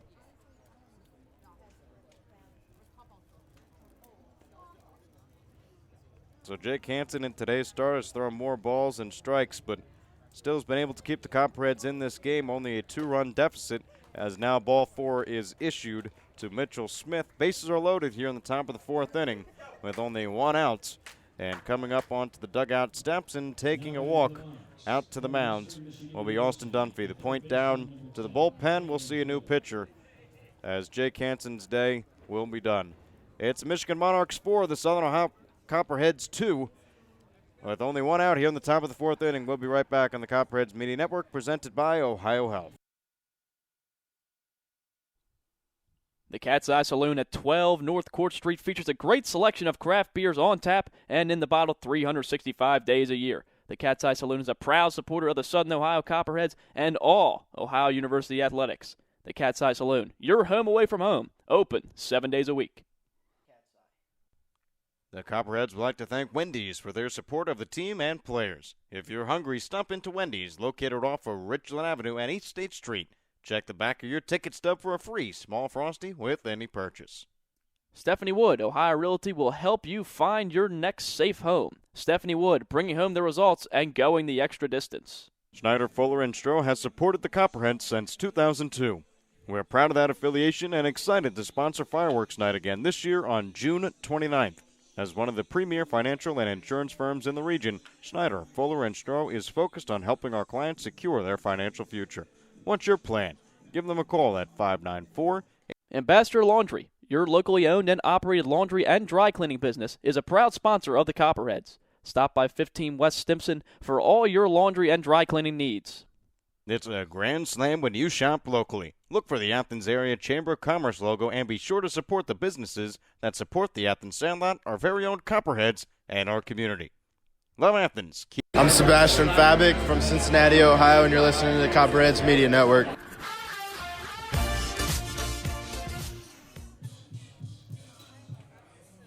Monarchs 4, Copperheads 2, as a new man out on the mound will be Tanner Glass. Glass, this will be his second appearance on the season, as he will try to limit the damage here in the top of the fourth inning. 3 runs already in, as Glass will come in to replace Jake Hansen, who went 3 1/3, allowed 7 hits. As of right now, only given up 4 runs, but has potential for 3 more, as all 4 of those runs have been earned, and all the runners on the base paths will be his, should they come around to score. So Tanner Glass, second appearance, has not allowed an earned run yet, has only pitched an inning, as the first pitch is swung on and found straight back to the nets, 0-1. Yeah, not the start we've gone used to from Hansen so far this season. Has really struggled with the command of the curveball today, and left a couple balls in the middle of the plate that got punished, so they chased him out of here early, as his shortest start before today's game was 5 innings. So the 0-1 offering misses high for a ball, 1 ball and 1 strike. Again, Hansen had 5 walks and only struck out 1 batter. Upwards around 73, 74 pitches thrown before Austin Dunphy came out and got him. The curveball, 1-1 curve, goes into the zone for a strike. 1 ball, 2 strikes, and only 1 out here in the top of the fourth, with the bases loaded for the Michigan Monarchs. The 1-2 swung on and found straight back and over near the on-deck circle for the Copperheads. Designated hitter Thomas Cesaro pops out of the dugout and will get it. And the count will remain at 1 ball and 2 strikes. Yeah, for Glass, you just want to throw strikes here. It's something that Hansen struggled to do throughout the outing. As I think you mentioned, he ended up finishing with more balls and strikes in the outing. So just throw it in the zone. Let him put the ball in play. Let your solid defense make plays for you and get out of this inning. The 1-2 misses high and away. 2 balls and 2 strikes. Tanner Glass has a strikeout on the season and 1 walk. Again, has not let up a run. There's a 2-2 is swung on and just fouled off and above the mid of the catcher, Chris Gamberts. Count remain at 2-2. Yeah, just fouled off his right. Just got it off the end of the bat to stay alive, as a good location up at the letters by Glass on that one. But Doyle just able to stay alive. The 2-2 from Tanner Glass swung on and missed strike 3. Tanner Glass coming into a heated situation, and he's 1 out away from only limiting the damage here, as there are already 3 runs here in the top of the fourth. And Jake Hansen would appreciate if he can get 1 more out, because then his book would be closed with only allowing 4 runs. So Tanner Glass strikes out Gavin Doyle, and now Will Bastian will be at the plate. Yep, took something off that pitch, got him to chase it low in the zone. A little change up there from Tanner Glass. So a nice pitch to get Doyle chasing. Now, as you mentioned, just need 1 more out to try to limit the damage and keep yourself in this ball game. Tanner Glass from the stretch, he deals a first pitch, is fouled straight back at the netting for a strike, 0-1. For Will Bastian so far today, flew out to right field in his last time up, but did have a double, was stranded at third back in the top of the 2nd inning. It's Michigan Monarchs 4, the Copperheads 2. Bases are loaded for the Monarchs here in the top of the 4th with 2 outs, as a curveball misses high and away. Brings the count even at 1 ball and 1 strike.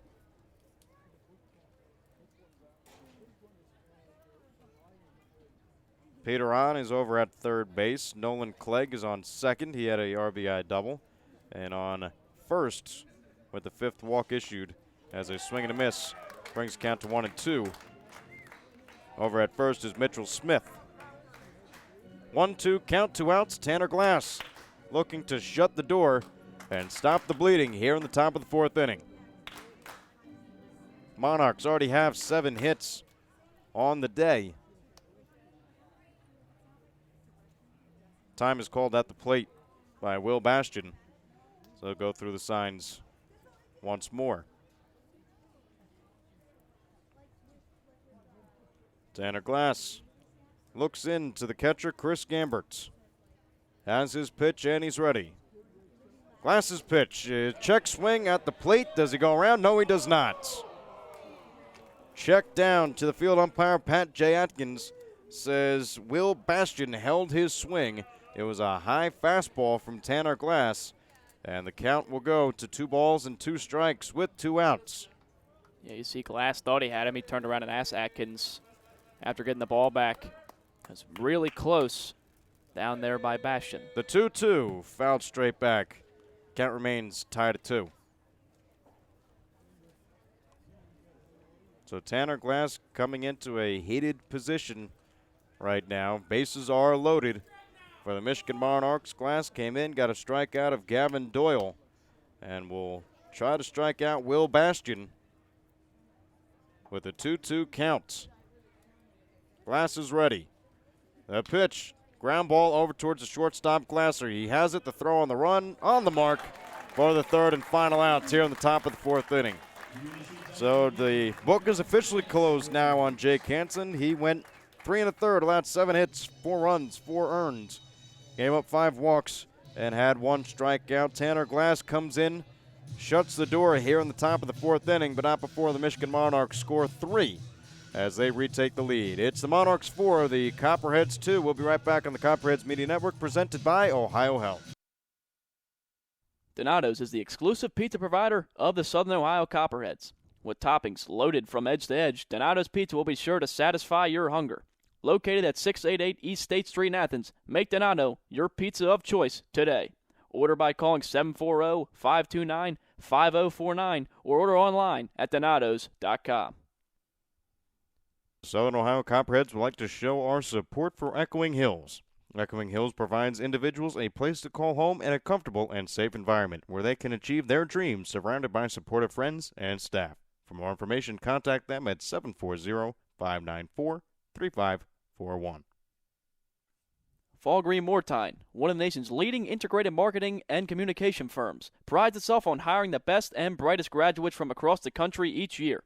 In fact, the company is home to... Hi, I'm Ben Rushing. I'm from the University of Central Florida, and you're listening to Copperheads Media Network. Tanner Glass coming in with bases loaded in the top of the 4th, shuts the door, and keeps the deficit for the Copperheads only at 2, as it's the Michigan Monarchs 4, the Southern Ohio Copperheads 2. Leading things off, a guy who's carrying a big stick these days, Zion Avery. Had a line drive single out into right center field his last time up. He's 1 for 1 today, as the first pitch from Easton Sikorsky is in for a called strike, 0-1. Zion Avery hit 2 home runs 3 days ago as the 0-1. This one's line drive out into left field, moving back at the wall. It is going to one-hop the fence and go back to the Ohio Health O'Blennis sign. The throw into second, not in time. Zion Avery picks up his first double of the season. It's a leadoff double here in the bottom of the 4th inning. Copperheads are getting in business. Well, this guy's been absolutely killing the ball these past few games, as that was pretty similar to the ball he hit out there yesterday. As a left fielder and looked like he had it camped under, but then all of a sudden it just took off on him. He sprinted back, couldn't get there, gets all the way to the wall, and Avery 2 for 2. First extra base hit on the day. The Copperheads trying to get these few runs back they gave up. First pitch, a fly ball out into left field, and has this one eyed up and will make the one-hand grab, taking a couple steps and backpedaling. So 1 pitch and 1 out here for Phil Glasser. Second time he's flied out to left field in today's game, and now bring up Daniel Cruz at the plate.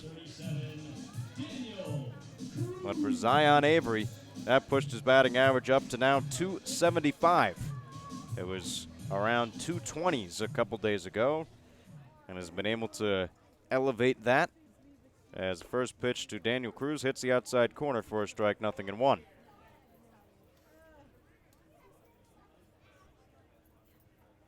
Third baseman is brought in on the grass, Doyle, for the Monarchs. Everybody else is pushed back playing Cruz as he's a pull hitter. As the fastball misses low and away. 1-1.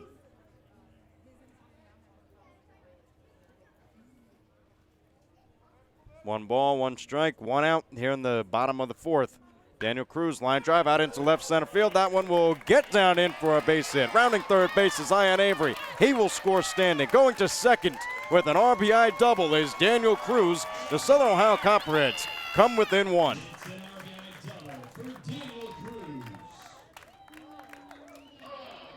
Yeah, and a couple of frozen ropes from the Copperheads this inning as Avery's with a nice shot out the left field. Daniel Cruz gets inside that baseball, lines it into left center field. Big RBI there.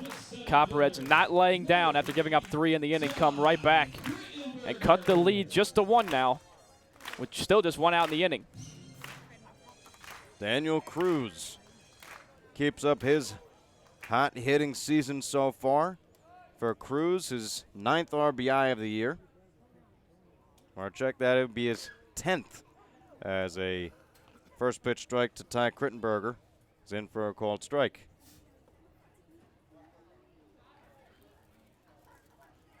Won the count to Ty Crittenberger, and for Crittenberger, reach base paths on a strikeout as he swings and lines this one out and out of play down the right field line.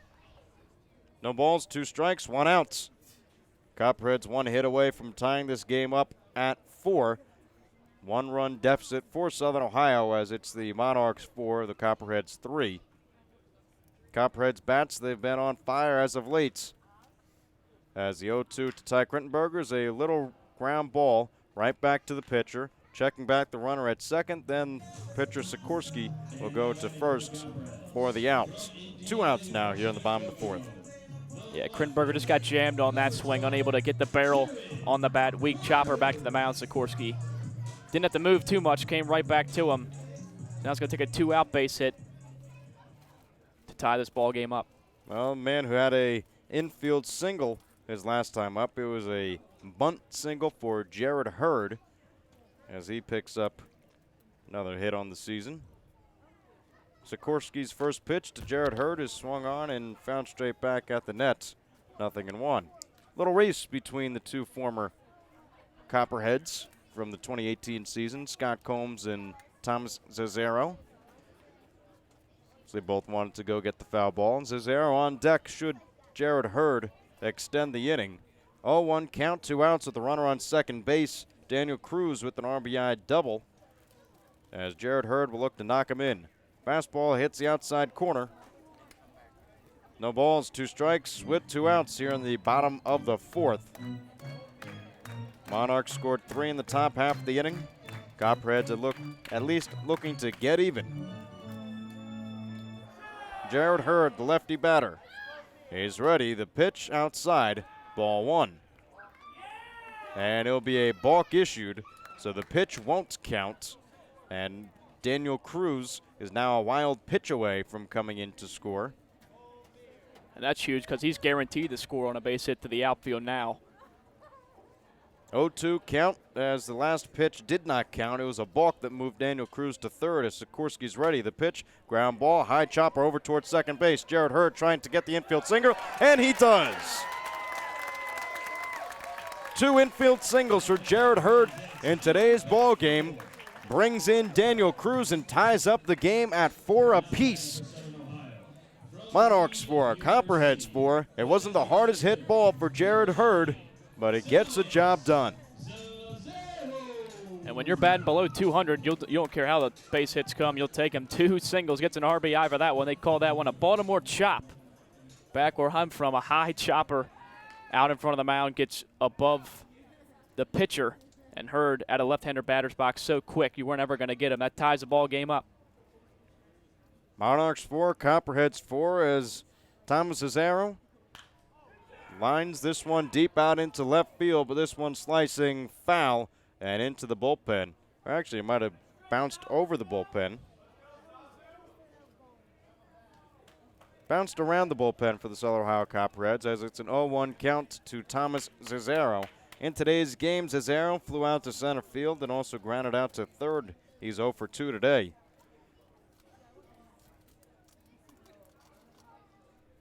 0-1 count. Check back over to Jared Hurd. And for Hurd, Sikorsky really doesn't like Hurd on the base paths, even though he's only 1 for 2 in stolen base attempts on the season. The 0-1 to Cesaro, misses low and away. Ties up the count at 1 apiece. Cesaro now batting .345. Batted .350 last season for the Copperheads. So right around where he was last year. The 1-1 line drive past the dugout of the Copperheads and caroms into left field.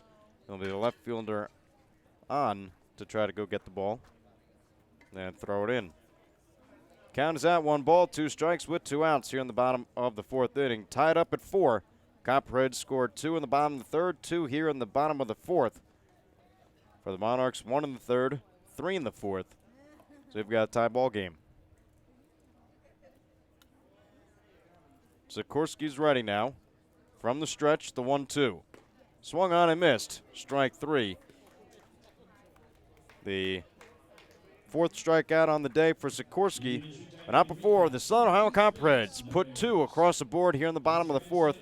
And this ball game is tied at 4. It's the Copperheads 4, the Monarchs 4. We'll be right back on the Southern Ohio Copperheads Media Network, presented by Ohio Health.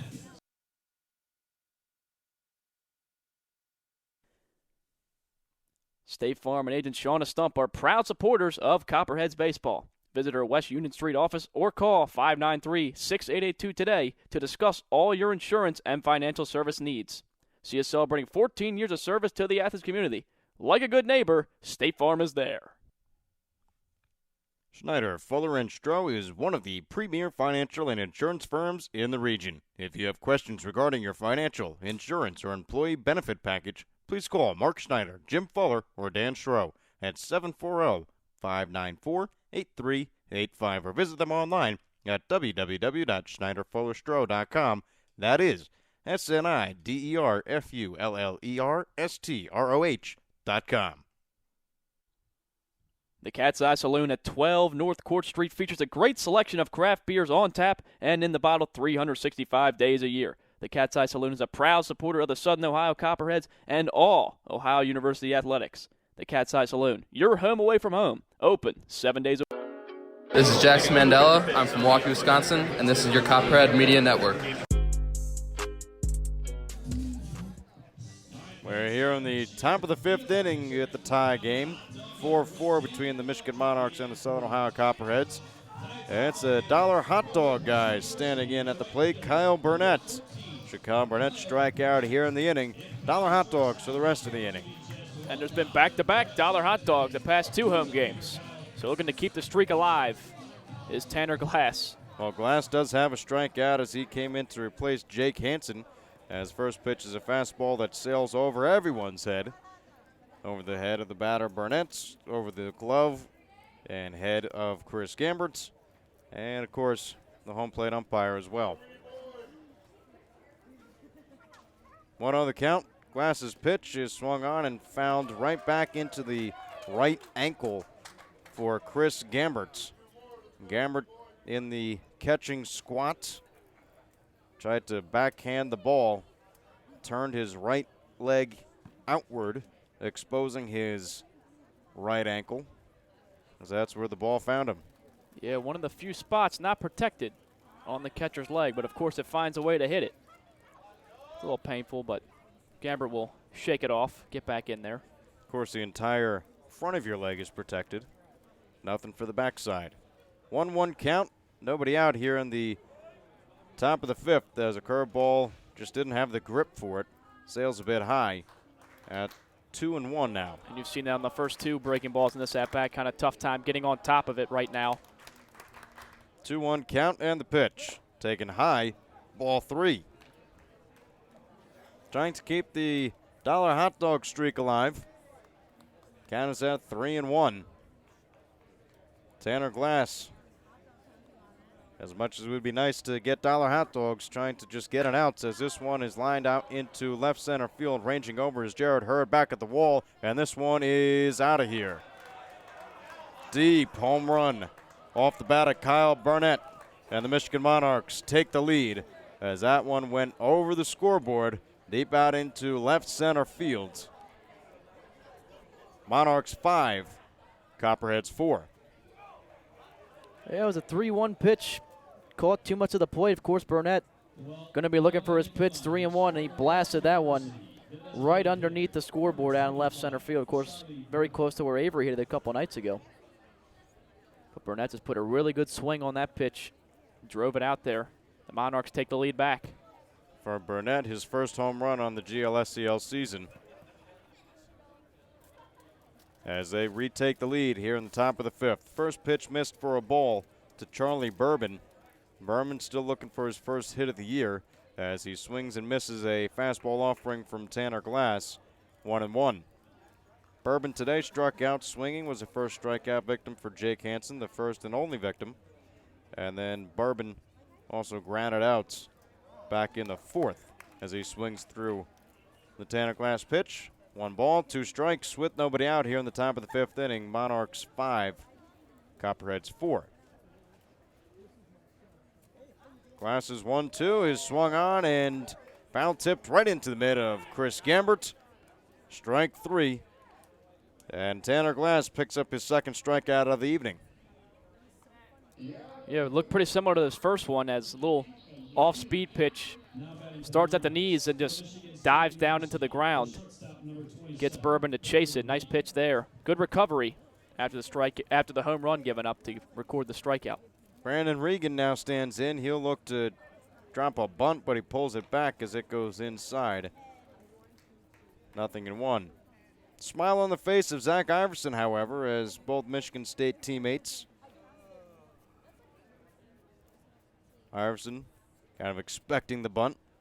As now a ground ball off the leg of the pitcher Tanner Glass over to second base, but not able to be handled by the second baseman Cruz. We'll see how that's scored, as it did hit the glove of Cruz, but again it did hit the leg of the pitcher Tanner Glass. And it looks like it'll be an error. They're not sure who the error is charged to. I guess it would be Cruz, as Glass just kind of threw his leg out there to knock the ball down, keep him from going up the middle, and Cruz had to kind of slow up as he was heading to where the ball was originally going. But as you mentioned, still got his glove on it, just unable to pick it up cleanly. Lineup goes back to the top as a bunt is popped up, and this one will go foul.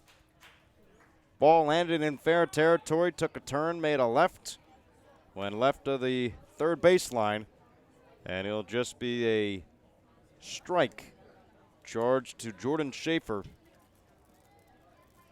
Schafer today, 1 for 3. Had a double back in the 4th for an RBI and came around to score. It was one of the 3 runs. As just going back, Tanner Glass will throw it to second. Daniel Cruz over to Zion Avery, and caught stealing will be Brandon Regan. Kind of just hugs the glove of Zion Avery. Did not want to attempt to try to get around him. Zion with the big frame over at first. Big power frame. Line drive after line drive from Zion Avery. But he'll just apply the tag to Brandon Regan, and now there are 2 outs here in the top of the 5th. Yeah, Regan tried to take that base. And first pitch misses for a ball. But Regan tried to take the base before Glass started to the mound. Thought he had his read as he got about halfway there. Of course, Cruz and Glasser yelled at him to step off. He does, made the throw, and they successfully get him out in the rundown. So nice job there by the Copperheads. Count is at 2 balls, 1 strike with 2 outs now here in the top of the 5th inning. Even though Brandon Regan reached on an error, he was caught stealing. A 1-4-3. As this one is swung on and fouled straight back over the press box and out of play. It will land right in the grandstands over to our right. Count is even at 2-2.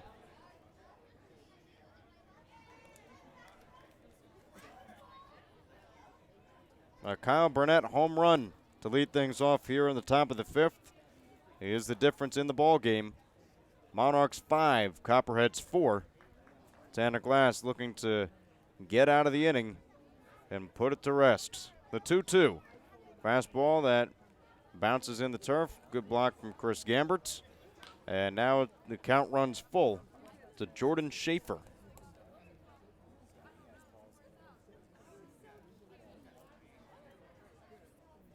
Infield playing back, outfield straight away.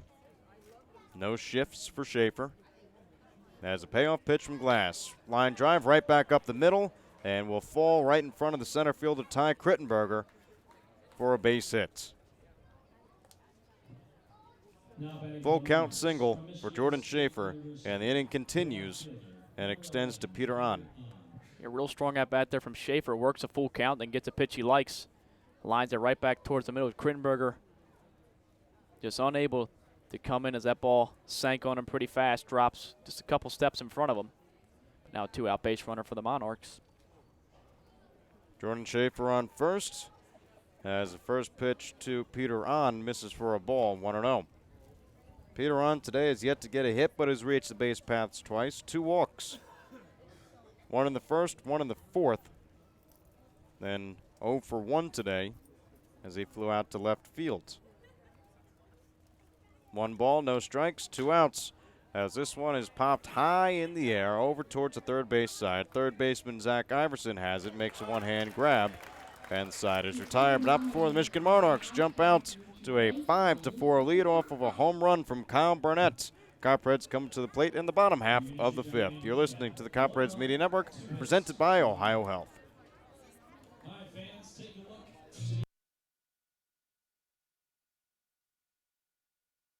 Ambassador Laundry, your locally owned and operated laundry and dry cleaning business, is a proud sponsor of the Copperheads. Stop by 15 West Stimson for all your laundry and dry cleaning needs.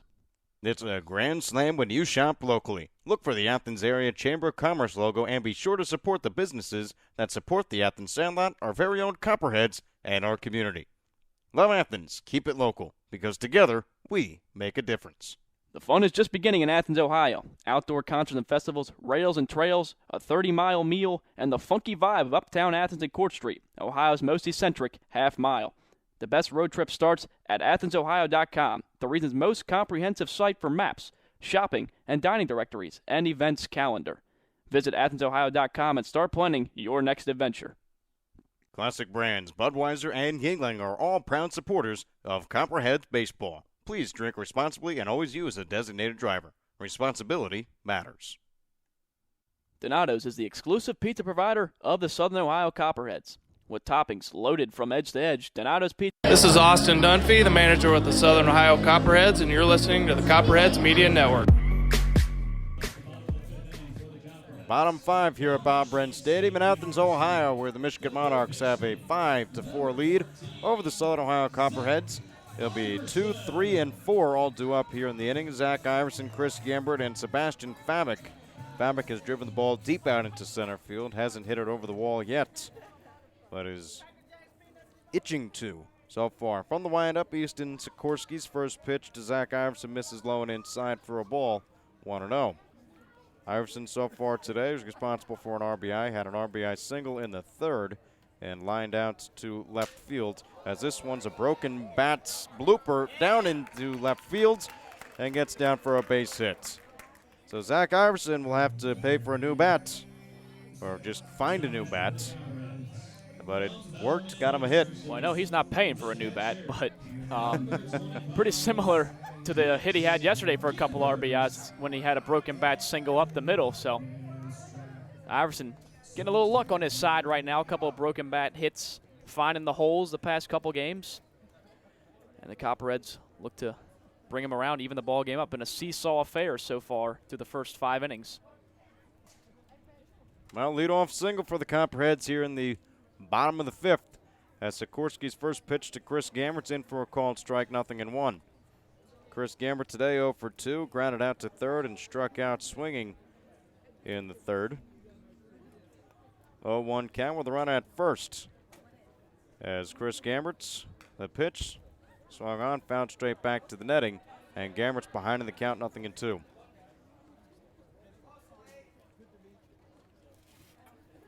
For Gambert on the season, his batting average now at .309. It was upwards of .350 as of last week, where he went 11 for 22. but has since cooled off. The 0-2 line drive deep out into center field, moving back over the wall. Nope, it won't be, as this one is not going to be able to be caught. Dead 405. At third base will be Zach Iverson, and second base Chris Gambert. That ball had a lot of juice, and it falls down around 405. Dead center field over the center fielder Nolan Clegg, and now there's runners on second and third.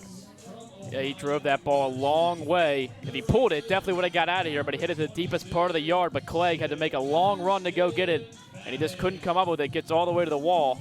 Iverson had to wait to see if he was going to catch it, so he couldn't come in to score, but it's a big at-bat there from Gambert. Now 2 in scoring position to lead off the inning. It's also one of the only areas left here at Bob Brent Stadium that still has some sunshine shining through. Right field and center field. Left field's kind of all right out there. As the first pitch to Sebastian Fabic, he lines this one out into right field, moving over the right fielder and slashing foul as he'll run out of room. 0-1 the count to Sebastian Fabic, who has driven it deep out into center field twice himself. Not as far as Chris Gambert has, but nearly that distance. 0-1 count with runners on second and third. Copperheads trailing by 1 here in the bottom of the fifth. The 0-1 pitch is taken on the outside corner for a call and strike, 0-2. It'll be Fabic and Zion Avery, back-to-back Bobcats, playing here at their home stadium. Infield now will be drawn in for Sebastian Fabic with an 0-2 count, and the pitch is line drive, bouncing ball right back up the middle and in for a base hit. Rounding third and heading for home is Chris Gambert. There'll be no throw. It's a 2 RBI single for Sebastian Fabic. The Copperheads retake the lead in this back and forth affair between the Copperheads and the Monarchs. It's 6-5 Southern Ohio. That's the risk you take when you draw the infield in, as it's a hard hit ball. If the shortstop would have been playing back, he would have had an easy play on it and been able to make the out at first base, but since he's in on the grass, it cuts down the angle. Hard hit ball right at him. Had to take a little bit of a dive. It gets by him into center field. 2 big RBIs there for Fabic. And as we just mentioned, a back and forth affair. Copperheads back on top, 6-5. Well, for the Copperheads, it's been 2 runs since the third. 2 in the third, 2 in the fourth, 2 in the fifth. As we're here in the bottom of the fifth, 1-3-1 for the Michigan Monarchs. 1 in the third, 3 in the fourth, 1 in the fifth. Well, the Copperheads throwing up a pair of 2s, and we'll look to throw up maybe a 3 here with Zion Avery, a 3 or a 4, because Avery does have that power. Avery had a double and a single. He's 2 for 2 today. Came around to score in the fourth. So Zion Avery will bat here with a runner on first base. Sebastian Fabic picking up 2 RBIs in today's game, as the pitch to Zion Avery hits the outside corner for a called strike, 0-1. You're shocked that Sikorsky is still out there on the mound in this game. As obviously 6 runs through 5 innings so far. Doesn't look like anybody's warming up in the pen either. The 0-1 misses inside, 1-1. For Sebastian Fabic, RBIs 7 and 8 on the season, as there's still nobody out here in the bottom of the fifth. 1-1 count. The pitch to Zion Avery is swung on and found straight down, and foul.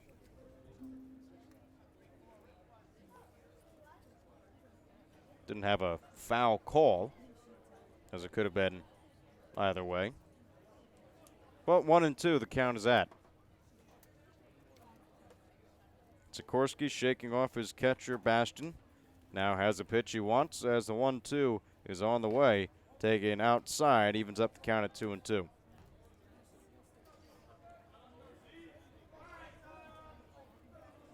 Zach Iverson had a broken bat single, followed up by a Chris Gambert deep double, putting runners on second and third. There's the 2-2 inside and low to Zion Avery. He's worked to count full. Sebastian Fabic with the infield drawn in, hit a bouncing ball right back up the middle. Good for a 2 RBI single. And puts the Copperheads right back on top here in the bottom of the fifth inning. The 3-2 taken outside, ball 4. That'll be the first walk allowed by Easton Sikorsky of the game. Yeah, he's been throwing a lot of strikes. As you mentioned, just the first walk. He's already given up 10 hits. You got to be thinking his leash is running out here on his start in this ball game, but that just shows you how much of a zone Avery's in. Not chasing the pitcher's pitches when he gets down in the count, takes 3 straight balls and earns himself a walk. So real nice at-bat there from Avery. Well, you talked about how many strikes Sikorsky's has thrown. 54 so far today. 23 balls. Good for 77 pitches in the game. Is now a bunt by Phil Glasser. Rolls it right up the third base line. The throw gets him in time. It'll be a sacrifice bunt for Phil Glasser. Runners move over to second and third with only 1 out here in the bottom of the 5th inning. Now batting for Southern Ohio, from Marshall University, the second baseman, Bottom 5, number 37, as Copperheads still hold a 6-5 lead thanks to a 2 RBI single from Sebastian Fabic.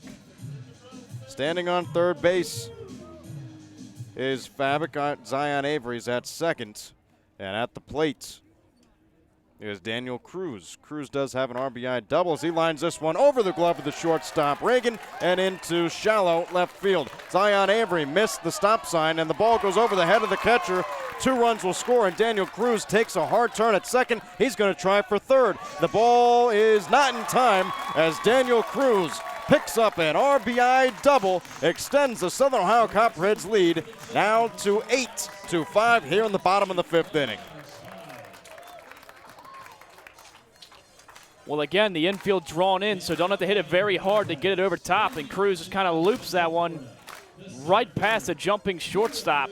Gets it in to left field. Aggressive decision there from Avery to go home, but he draws a throw, and he sails over the catcher's head and heads up base running by Cruz, getting all the way to third. And really impressive how the Copperheads have been able to answer throughout this ball game when falling behind. First pitch from Sikorsky to Ty Krittenberger misses outside for a ball, 1-0. Warming up, and there is motion out in the bullpen for the Michigan Monarchs after the Copperheads put up a 4 spot here in the bottom of the 5th. Pitch to Ty Krittenberger, hits the inside corner of the plate, evens up the count at 1-1. So Daniel Cruz today has 3 RBIs.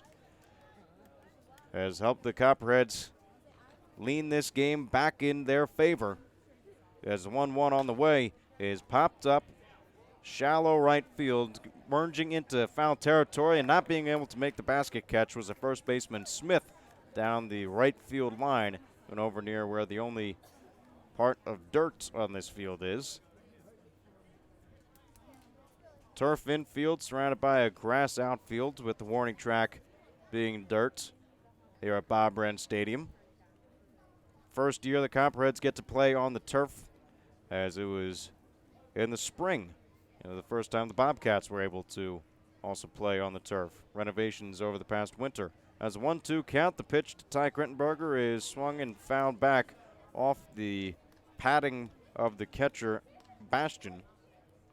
Krittenberger remains alive at 1-2. Infield remains in for the Michigan Monarchs. After a bloop single in for Daniel Cruz, as Krittenberger now fouls this one straight back and over the press box. Count remains at 1-2. 84 pitches now for Easton Sikorsky, the starter of the game for the Michigan Monarchs. Sikorsky's 1-2 pitch, taken low in the turf, bounces into the catcher Bastian, and now Ty Krittenberger's worked himself a 2-2 count.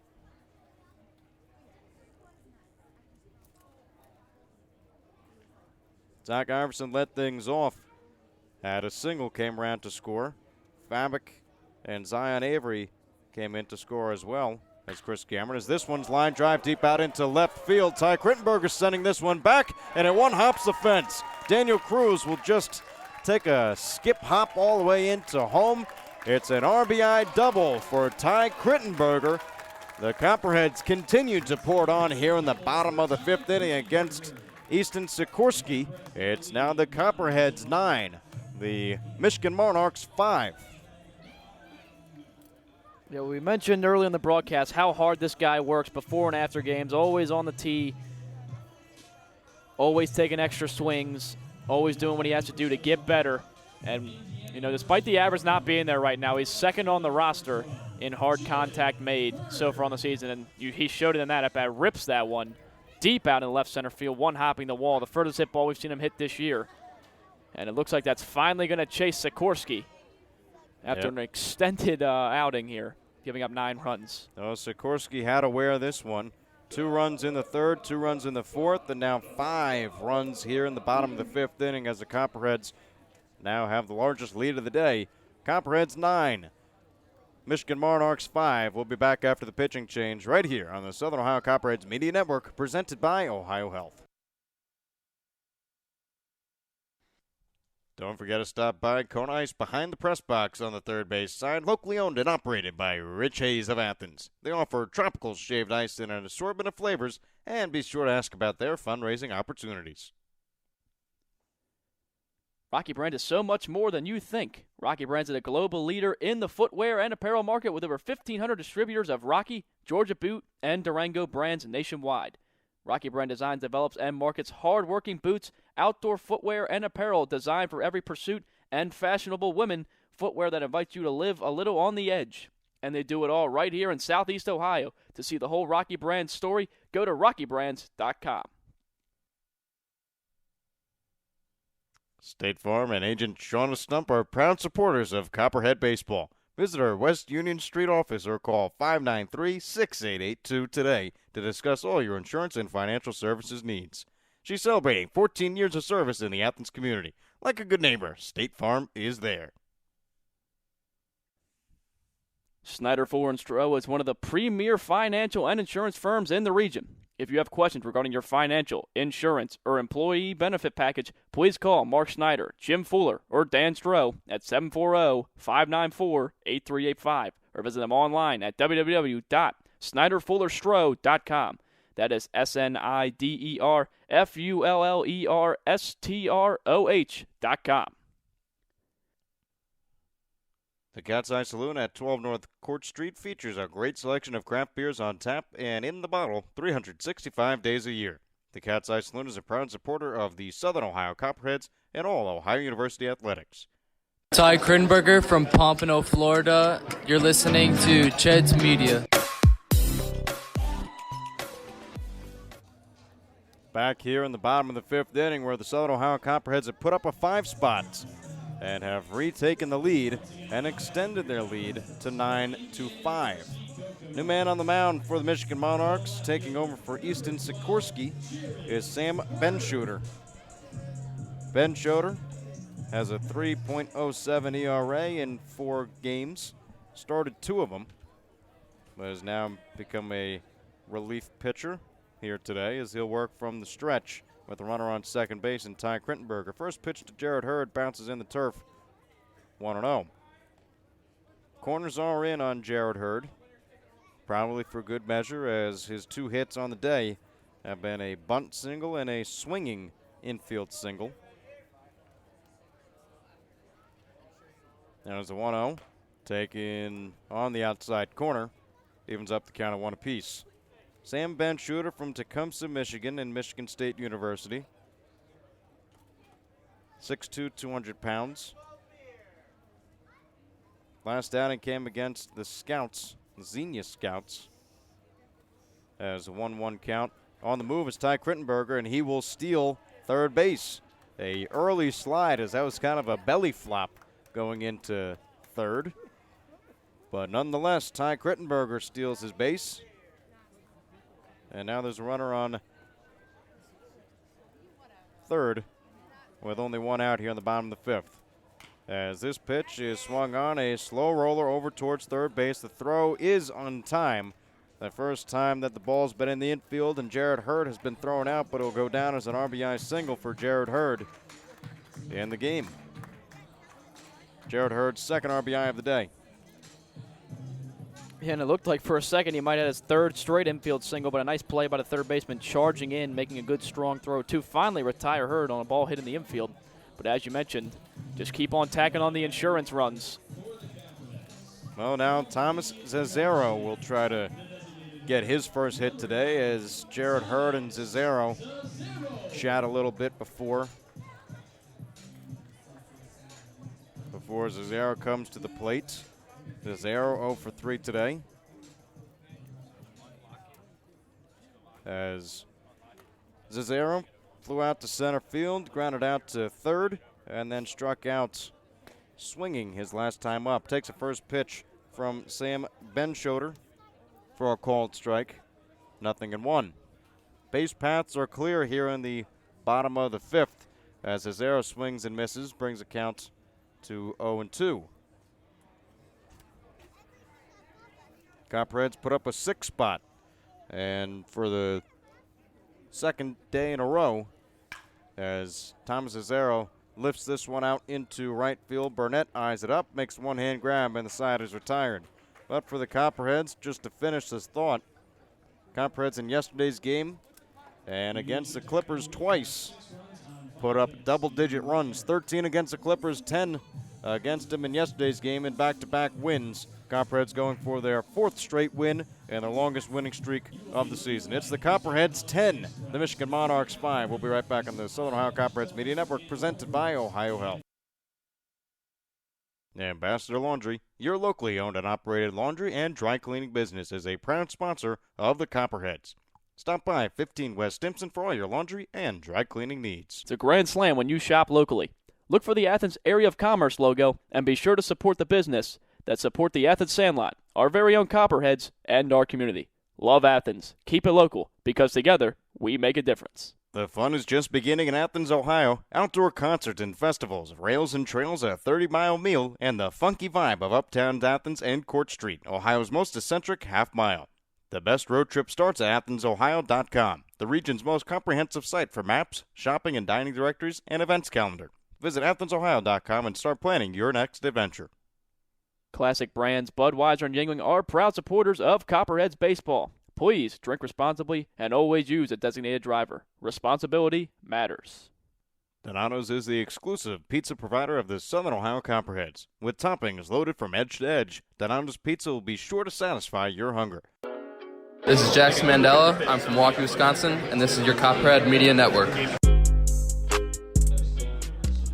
Mandela picked up his first win of the season in yesterday's 10-6 victory over the Clippers, as it will be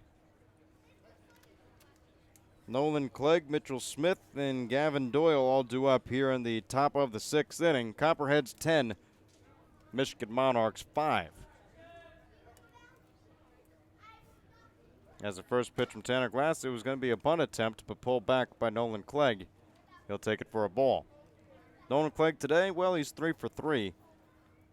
Has seen Jake Hansen, today's starter, fairly well, but first time against Tanner Glass as Glass nails the inside corner, 1-1. Jake Hansen went 3 1/3 in today's game before being pulled at around 74 pitches as the 1-1 is swung on and missed by Nolan Clegg, 1-2. But since then, Copperheads have picked up Hansen and picked up Glass as they put up a 6 spot in the bottom of the 5th inning to take a commanding lead, 10-5. Strikeout looking for Nolan Clegg. The 3rd strikeout of the day for Tanner Glass. That's a first out here on the top of the 6th inning. And a real nice location on that breaking ball, right on the outside corner. Froze Clegg, didn't know he had that pitch. But Glass showing off his ability to pitch here. It's just his 2nd outing on the year. Tanner Glass curveball misses high to Mitchell Smith. Smith today is 1 for 2. Had a single in the 3rd, flew out to right field in the 1st, and walked in his last at-bat in the 4th. Fastball rides high, 2-0. Copperheads 10, Michigan Monarchs 5. As the 2-0 misses outside, brings the count to 3-0. Copperheads 10 runs on 11 hits and have an error. 5 runs, 9 hits, and an error for the Michigan Monarchs as the 3-0 hits the outside corner of the zone, brings the count to 3-1. So 3-1 the count with 1 out here on the top of the 6th inning as Tanner Glass's 3-1 pitch is lined out into right field and taken in. One-hand catch by Sebastian Fabic for the 2nd out. 2 up, 2 down here in the top of the 6th inning. Tanner Glass looking to go 1-2-3 for the first time today. It's a real big innings being eaten up by Glass right now, as Hansen only being able to work into the 4th inning. It's the shortest start for the Copperheads this season, but Glass has been a nice bridge to the bullpen so far. As a fastball hits the outside corner to Gavin Doyle. As you know, the Copperheads can't really afford to be using 4, 5, 6 arms in a ball game with how limited they are pitching. The 0-1 from Tanner Glass takes it a bit high, 1-1. For the most part, the starters have been carrying the team, but now it's been the bats that have been stepping up as a 1-1 is swung on and foul tipped into the mid of Chris Gambert. Brings the count to 1 ball and 2 strikes.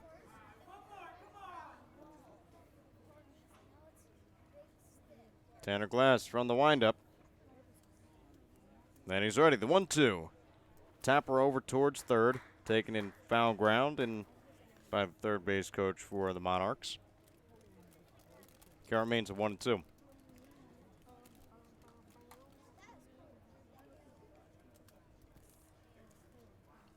Gavin Doyle had a sacrifice fly, picked up an RBI as a 1-2 is taken in for a strike 3 called. The first 1-2-3 inning for a Copperheads pitcher in today's game. As the Monarchs go quiet here in the top of the 6th, we're going to the bottom of the 6th. As you're listening to the Southern Ohio Copperheads Media Network, presented by Ohio Health.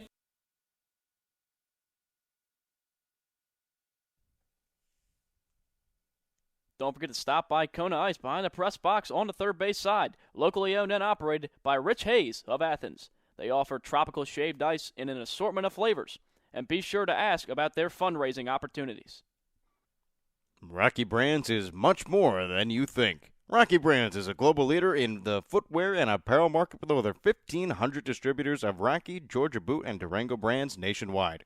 Rocky Brands designs, develops, and markets hardworking boots, outdoor footwear, and apparel designed for every pursuit and fashionable women, footwear that invites you to live a little on the edge.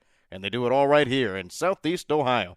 To see the whole Rocky Brand story, go to rockybrands.com. State Farm and agent Shauna Stump are proud supporters of Copperheads baseball. Visit our West Union Street office or call 593-6882 today to discuss all your insurance and financial service needs. See us celebrating 14 years of service to the Athens community. Like a good neighbor, State Farm is there. Schneider, Fuller, and Stroh is one of the... Hi, I'm Zion Avery. I go to Ohio University. I'm first baseman catcher for the Copperheads, and you're listening to Copperhead Network. Bottom of the 6th for the Southern Ohio Copperheads. Zach Iverson, Chris Gambert, and Sebastian Fabic all due up in the inning. Same thing that it was back in the bottom of the 5th. Iverson led off with a single in the 5th, got the ball rolling en route to a 6-run bottom 5 as the Copperheads hold a 10-5 lead as the first pitch is thrown here in the bottom of the 6th by Sam Benshooter for a ball. Iverson 2 for 3 on the day as the 1-0 pitch misses low and inside. 2 balls and no strikes. Outfield straight away, infield playing back. The 2-0 pitch is swung on and missed for a strike, 2-1.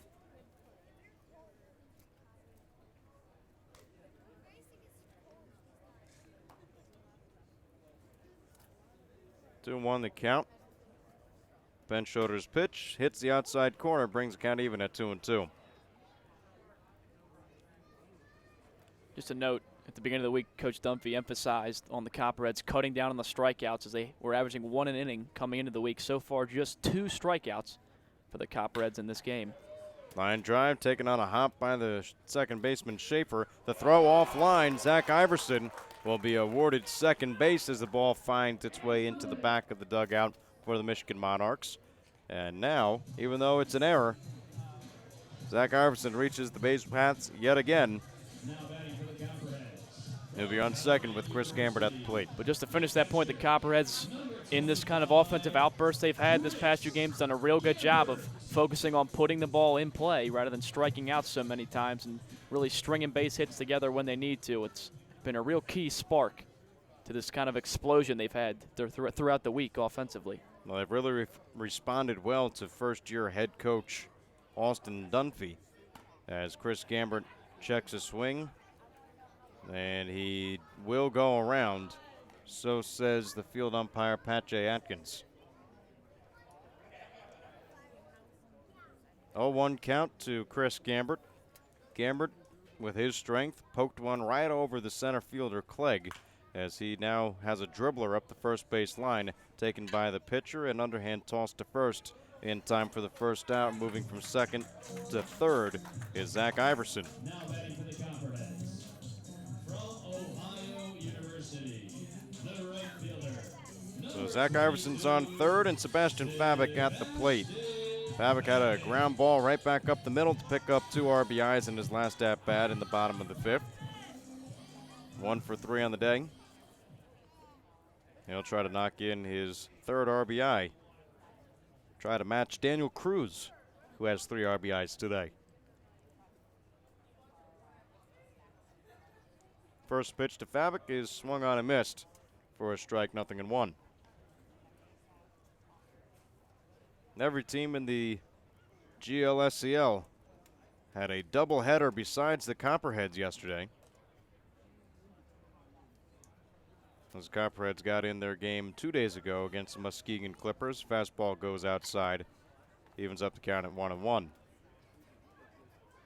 With the Lima Locos retain the top spot, and they're the only team above 500 in the North Division. Line drive over the first baseman's glove and down into right field. Sebastian Fabik rounding first. He's heading for second, and he'll slide in there safely. Picks up his 3rd RBI of the day as Zach Iverson comes in to score. And the Copperheads again extend their lead. It is now the Copperheads 11, the Michigan Monarchs 5. Yeah, and Fabik in this ball game showing you how he's able to hit the ball to all fields. Last time, with 2 runners on, he hit it back into left center field for a base hit, and that time just kind of flicks it over the first baseman. As throughout the season, we've seen Fabik be able to hit the ball to all fields successfully, and it's just pretty astounding how we're moving into the back half of June, and he's still hitting at a 400 clip. First pitch fastball misses low to Zion Avery, 1-0. Fabik picked up his 8th double of the season. That's good for best on the Southern Ohio Copperheads team. He's on second base. Copperheads 1 run in the inning here in the bottom of the 6th as the fastball hits the plate. 1 ball, 1 strike with 1 out here in the bottom of the 6th. So every team did have a doubleheader besides the Muskegon Clippers and the Copperheads yesterday. And again, the Lima Locos, the only team above 500 in the North Division of the Great Lakes Summer Collegiate League as the fastball misses low, 2-1. Just goes to show you how much talent is just in the South Division. 2-1 the count. Sebastian Fabik dancing at second. The pitch into Zion Avery swung on and found straight back at the netting. 2-2. Copperheads have the 3rd longest winning streak in the GLSCO currently, sitting at 3. The largest belonging to the Xenia Scouts, who have won their last 5 games. 2-2 count to Zion Avery. He'll call time at the plate. Take some time. Count remains at 2-2. But yeah, really tough early on in the season to get a read on who's going to be the real contenders for the championship this year. As a 2-2 misses low and inside, brings the count full to Zion Avery. Coming into the season, I mean, you don't really know what you're getting. All these guys come from all these different schools, and they come together. You really don't know how it's going to mesh early on. You start to get a feel kind of in that when we turn the month of July of who's really going to be a contender.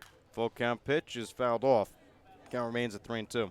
I think it's encouraging to see. I mean, Licking County currently leading at 11-5. We saw the Copperheads start the season against them. Obviously, they lost 2 or 3, but all 3 games could have been won by the Copperheads easily.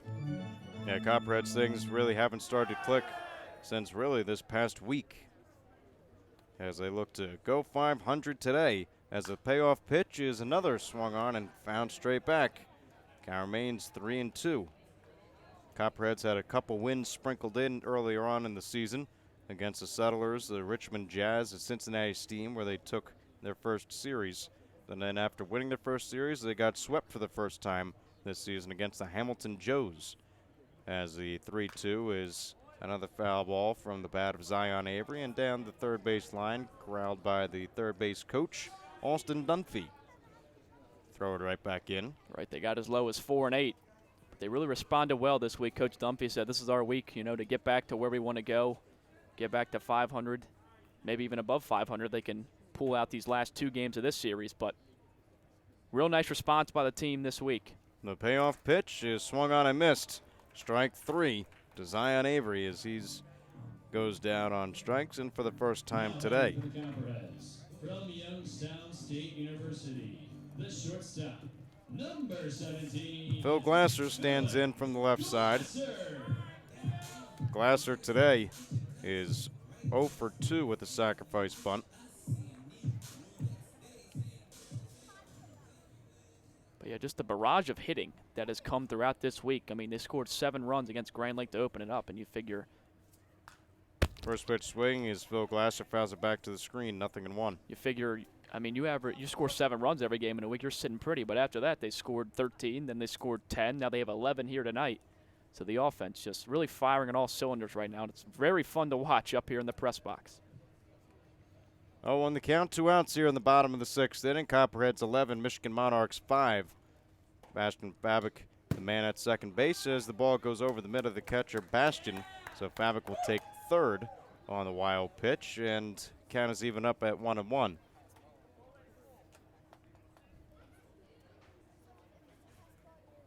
First strikeout for Sam Benshooter.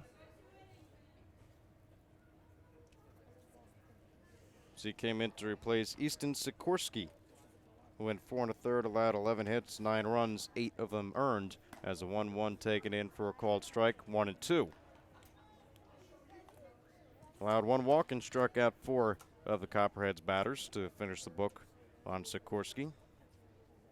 Ben Schroeder so far through 1 1/3 has only allowed 1 run. It was not earned.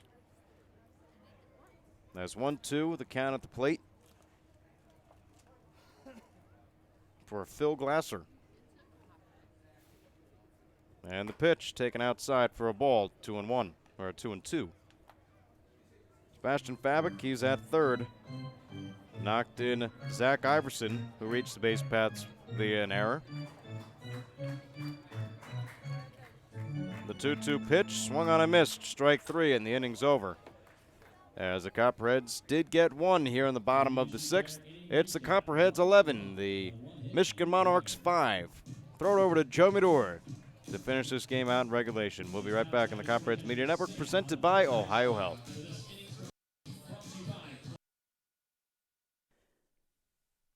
State Farm and agent Shauna Stump are proud supporters of Copperheads baseball. Visit our West Union Street office or call 593-6882 today to discuss all your insurance and financial service needs. See us celebrating 14 years of service to the Athens community. Like a good neighbor, State Farm is there.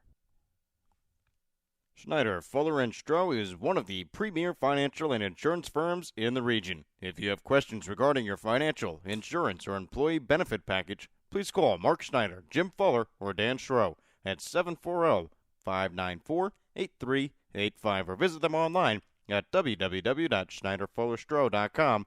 That is SNIDERFULLERSTROH.com. The Cat's Eye Saloon at 12 North Court Street features a great selection of craft beers on tap and in the bottle 365 days a year. The Cat's Eye Saloon is a proud supporter of the Southern Ohio Copperheads and all Ohio University athletics. The Cat's Eye Saloon, your home away from home, open 7 days a week. The Copperheads would like to thank Wendy's for their support of the team and players. If you're hungry, stop into Wendy's, located off of Richland Avenue and East State Street. Check the back of your ticket stub for a free small Frosty with any purchase. Stephanie Wood, Ohio Realty. Ty Krinberger from Pompano, Florida. You're listening to Ched's Media.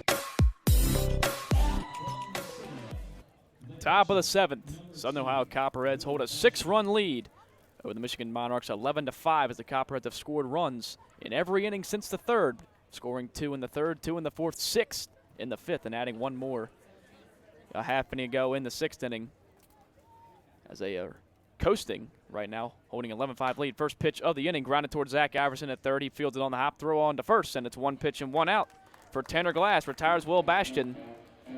1 away in the top of the 7th as Tanner Glass entered the ball game back in the 4th as he inherited a bases-loaded 1-out situation. He got a strikeout and a ground out.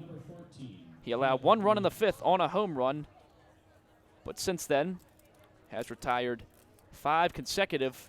Monarchs has really been big out of the bullpen, bridging the gap for the Copperheads. The first pitch in to Kyle Burnett is taken up high for a ball, 1-0. Burnett did hit the homer that was just mentioned in his last at-bat. As the 1-0 pitch misses up high for a ball, 2-0. It was Burnett's first home run on the season for the Monarchs. As a 2-0 pitch from Glass is swung on and fouled back behind the catcher Gamber, 2-1.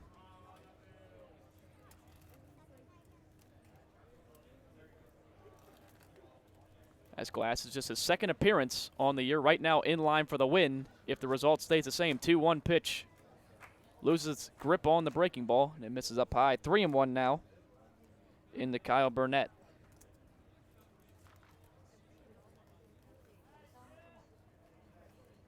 As Glass kicks and deals a 3-1. That pitch will come right down the middle for a strike. And Glass battles back to run the count full at 3-2 with 1 out in the top of the 7th. Copperheads leading the Monarchs 11-5, looking for their 4th consecutive victory to get back to 500 on the year. 3-2 pitch is swung on and fouled over the first base dugout, out of play. And Burnett will earn himself another pitch in this at-bat. 7th pitch of the AB coming up. As the Copperheads so far undefeated this week. The 3-2 pitch into Tanner Glass. Swung on a miss in the dirt, blocked by the catcher Gambert. He will pick it up, throw it on to first in plenty of time, as that is now the 4th strikeout for Tanner Glass. Out of the bullpen, you can give a put out for Zion Avery at first base. 2 away now in the top of the 7th for Charlie Bourbon. Bourbon, this is his first game playing this season. No stats on him coming into the ball game, as he's DHing 0 for 3. Pair of strikeouts and a ground of the 3rd. First pitch into him catches the low outside corner for a strike. 0-1. So far, 11 runs on 11 hits and an error for the Copperheads. 5 runs, 9 hits, 2 errors for the Monarchs, as the 0-1 pitch catches the outside corner. And Glass has Bourbon quickly down in the count, 0-2. Glass working fast. The 0-2 pitch. Bourbon thought about swinging, keeps the hands back, pitches, misses outside and low. It'll be a 1-2 count. Glass back on the mound, looking to finish out another inning. Breaking ball lined out into left center field, ranging over the center fielder Ty Krittenberger in medium deep left center field. He makes the catch with 2 hands on the run. And another solid inning of work for Tanner Glass, as now back-to-back 3-up, 3-down innings for him. And we head into the bottom of the 7th inning. Copperheads still lead at 11-5, looking to close out the victory and get back to 500 at 8-8 on the season. As you were listening to Copperheads Baseball on the Copperheads Media Network, presented by Ohio Health. Ambassador Laundry, your locally owned and operated laundry and dry cleaning business, is a proud sponsor of the Copperheads. Stop by 15 West Stimson for all your laundry and dry cleaning needs. It's a grand slam when you shop locally. Look for the Athens Area Chamber of Commerce logo and be sure to support the businesses that support the Athens Sandlot, our very own Copperheads, and our community. Love Athens. Keep it local, because together we make a difference. The fun is just beginning in Athens, Ohio. Outdoor concerts and festivals, rails and trails, a 30-mile meal, and the funky vibe of Uptown Athens and Court Street, Ohio's most eccentric half-mile. The best road trip starts at AthensOhio.com, the region's most comprehensive site for maps, shopping, and dining directories, and events calendar. Visit AthensOhio.com and start planning your next adventure. Classic brands Budweiser and Yingling are all proud supporters of Copperheads Baseball. Please drink responsibly and always use a designated driver. Responsibility. Hi, my name is Jake Hansen. I'm from Olney Central College. Go Knights, and this is your Copperheads Media Network.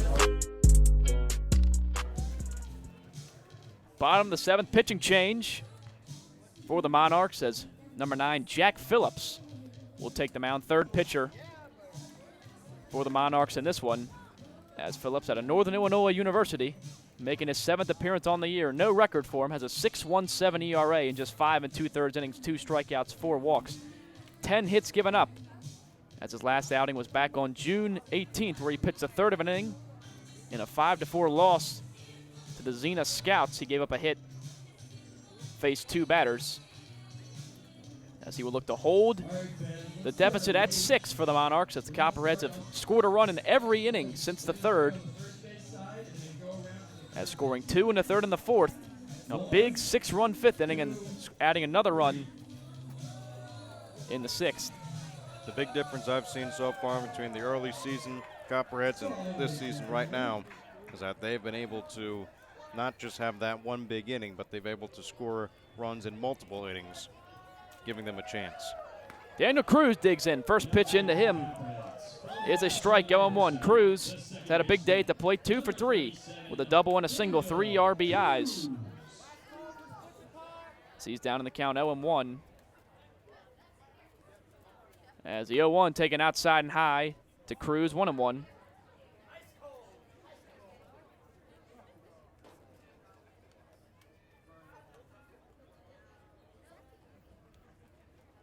As the 1-1 pitch from Phillips, new man on the mound, is missed low inside for a ball, 2-1.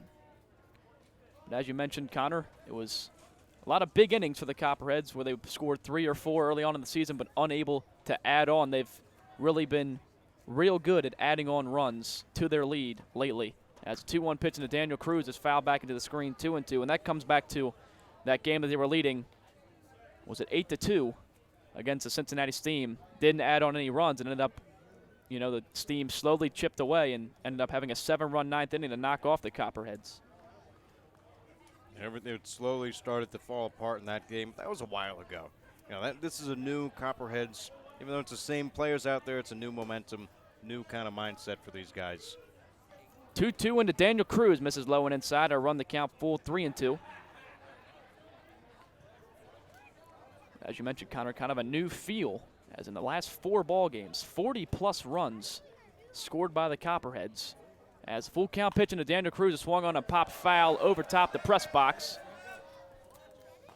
as it'll land on the concrete behind the press box at Bob Wren Stadium. And Daniel Cruz will see another pitch in this at-bat. Yeah, just a new mindset. Keep on going. Put the pedal to the metal and don't let up. It's kind of what Austin Dunphy has been preaching, and they've taken heed to it and put it into effect. Payoff pitch into Daniel Cruz, misses up above the letters for a ball. So it's a leadoff walk. Phillips walks the first guy he faces out of the bullpen, and Ty Krittenberger digs in now. Now batting for Southern Ohio, from the University of Central Florida. The slow claps return as Ty Krittenberger comes back to the plate. So Krittenberger, in his last at-bat, roped an RBI double to the left center field wall. That drove in Daniel Cruz. He's also reached on a drop third strike, came around to score, and grounded out to the pitcher in his other ABs in the ballgame. First pitch into him from Phillips as a breaking ball stays high for a ball, 1-0.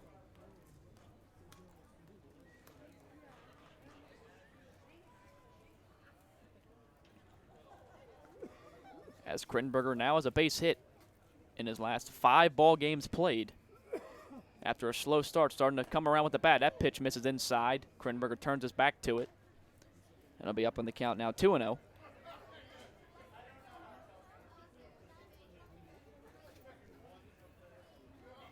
Not a big lead from Daniel Cruz at first.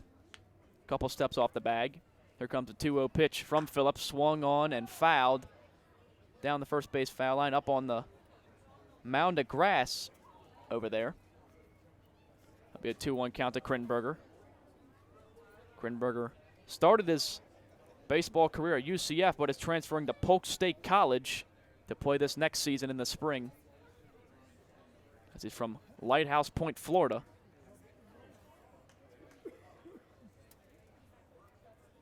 As a 2-1 pitch into him is swung on, grounded to third, fielded on the hop, thrown on the second for the first out. Throw back to first is a little high, pulls him off the bag.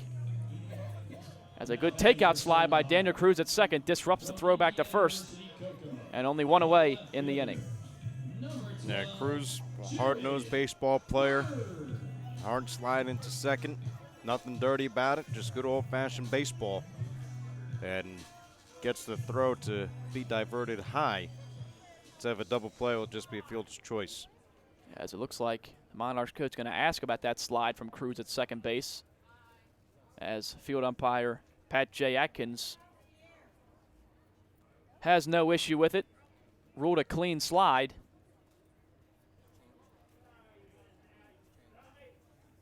As some words still being exchanged between Atkins and the Monarchs coach, as now he'll directly talk to Atkins. I always find that funny. You know, I mean, instead of just trying to yell at each other from across the field, you might as well get closer so you can at least hear each other. So obviously not liking the slide from Cruz at second are the Monarchs, but no issue taken by Pat J. Jenkins out there at second base, who was right on top of it. So one out. Now Krinberger on first base. Jared Hurd will dig in. Hurd 2 for 3 with a pair of infield singles. Also has a couple of RBIs on the ball game.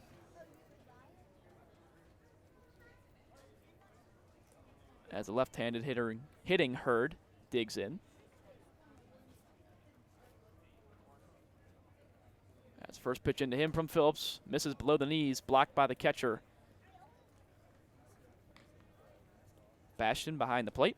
It'll be a 1-0 count now to Jared Hurd, who is another guy in this order who has started to come around with his bat. Now his back-to-back multi-hit games, albeit both of them infield singles, but you'll take the base hits any way you can. A hit is a hit.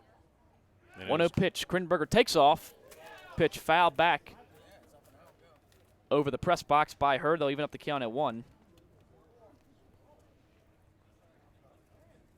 Just saying, in a scorebook, all you do is mark down that it was a hit. Doesn't show how hard it was hit. Doesn't show where it was hit. All you know is he got the hit. Hurd added RBI 6 and 7 on the season with his 2 RBIs today. 1-1 pitch catches the outside corner for a strike. Hurd now down to the count 1-2. It's Hurd out of Indiana University Kokomo. The only true lefty in the lineup. Only guy that bats and fields left-handed for the Copperheads on the roster this season. As a 1-2 pitch into Jared Hurd is lined towards the hole between first and second. That will reach the outfield grass for a base hit. Stopping at second is Ty Krinberger.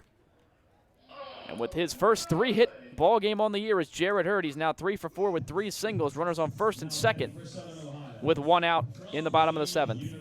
In a game like this, again, you can't let your foot off the gas pedal. You just got to keep going and going, as it was back and forth earlier on until the Copperheads kind of started the momentum going in their way.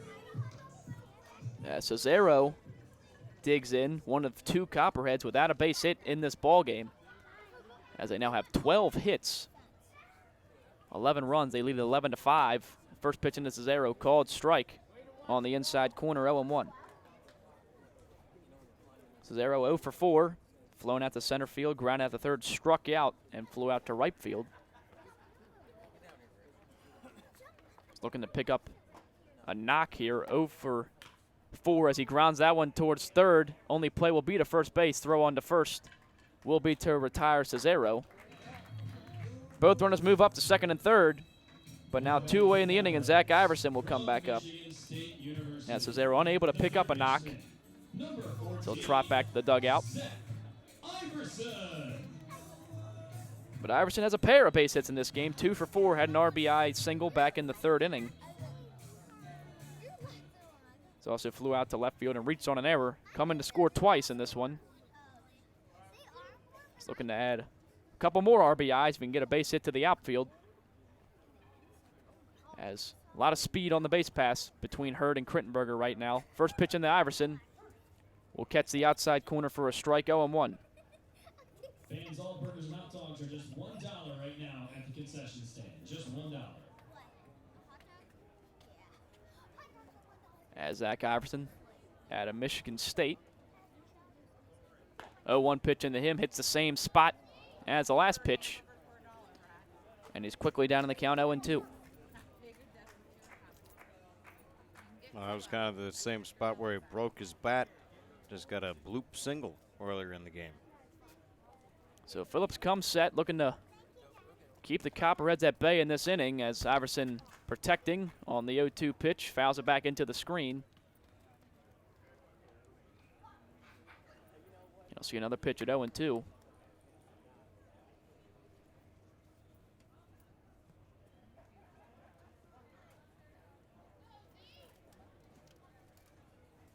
As Jack Phillips comes set, the 0-2 and Iverson swung on a miss, strike 3. So Phillips gets his first strikeout on the day. And for the first time since the third inning, the Copperheads don't score a run. They threatened, had 2 in scoring position, but unable to bring them home as we head into the top of the 8th. Copperheads still lead at 11-5 here at Bob Wrenn Stadium, looking for to pick up game 1 of this 2-game series against the Michigan Monarchs. You're listening to the Copperheads Baseball on the Copperheads Media Network, presented by Ohio Health.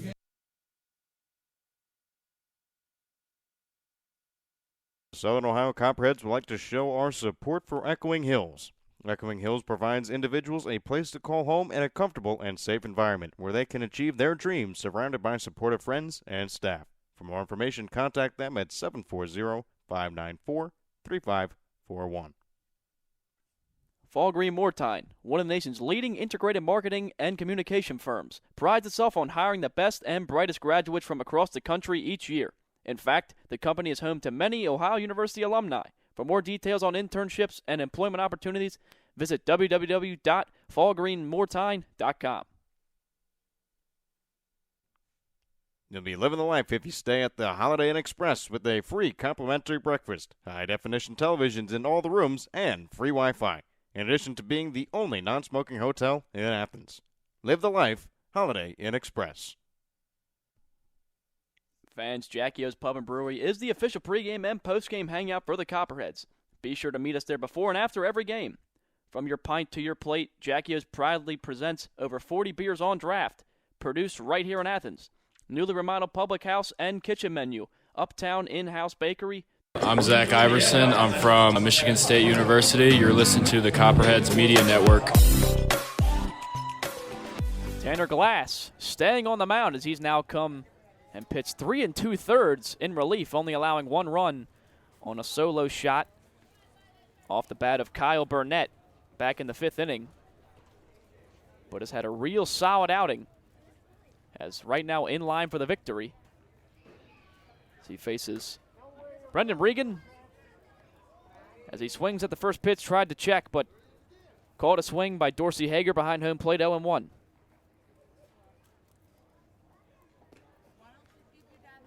As the 0-1 misses outside for a ball, 1-1. Glass came in and relieved Jake Hansen, only went 3 1/3. As a 1-1 pitch squared to bunt, did Regan, but he pulls it back for a ball, 2-1. It was Hansen's shortest outing on the season. He went 3 1/3, giving up 7 hits, 4 runs all earned, 5 walks and a strikeout. But Glass has come in and shut the door out of the pen, giving the Copperheads some big innings in relief. As a 2-1 pitch misses up high, 3-1.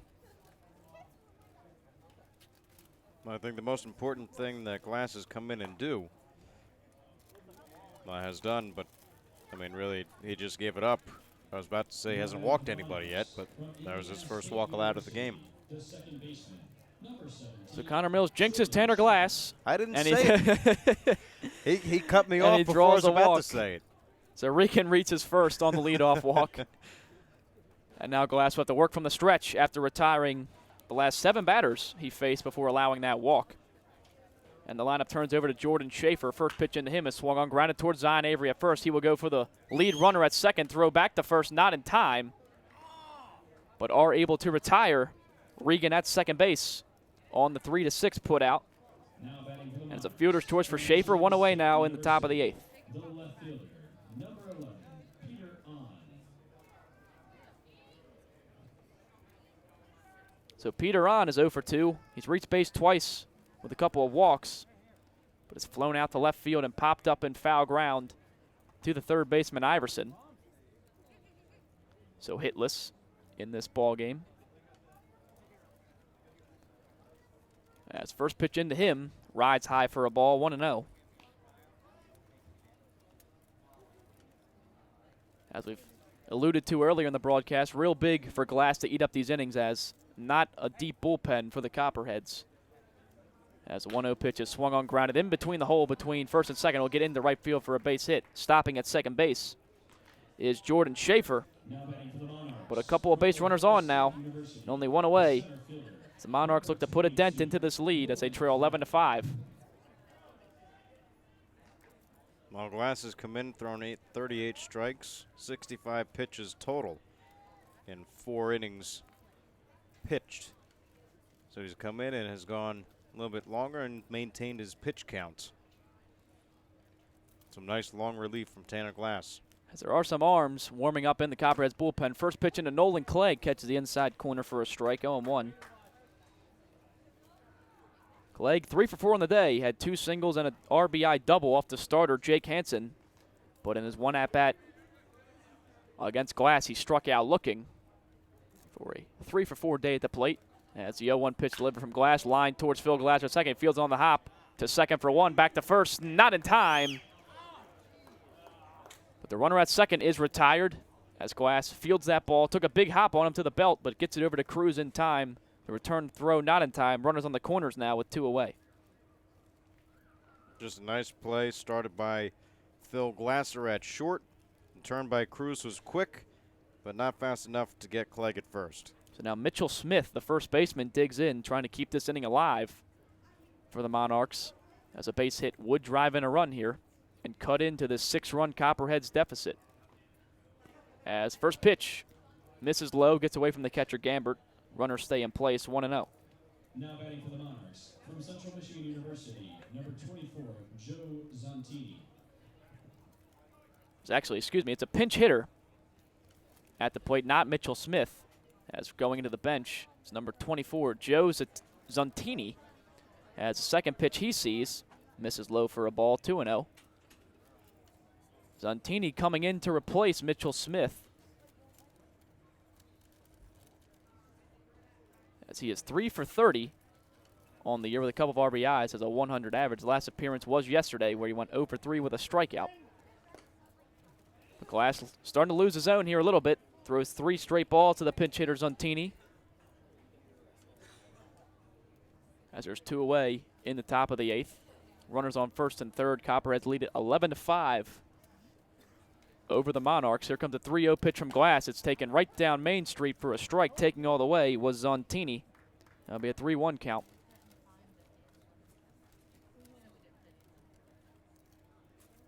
But Glass trying to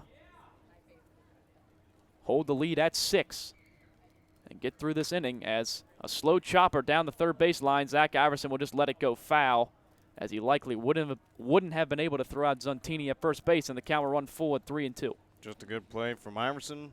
Sees that the ball is going to be close to the foul line. Just lets go left of the bag. Now the count will run full. Runner on first will be in motion with 2 outs and a full count. As it's Nolan Clegg at first, Jordan Schafer standing on third.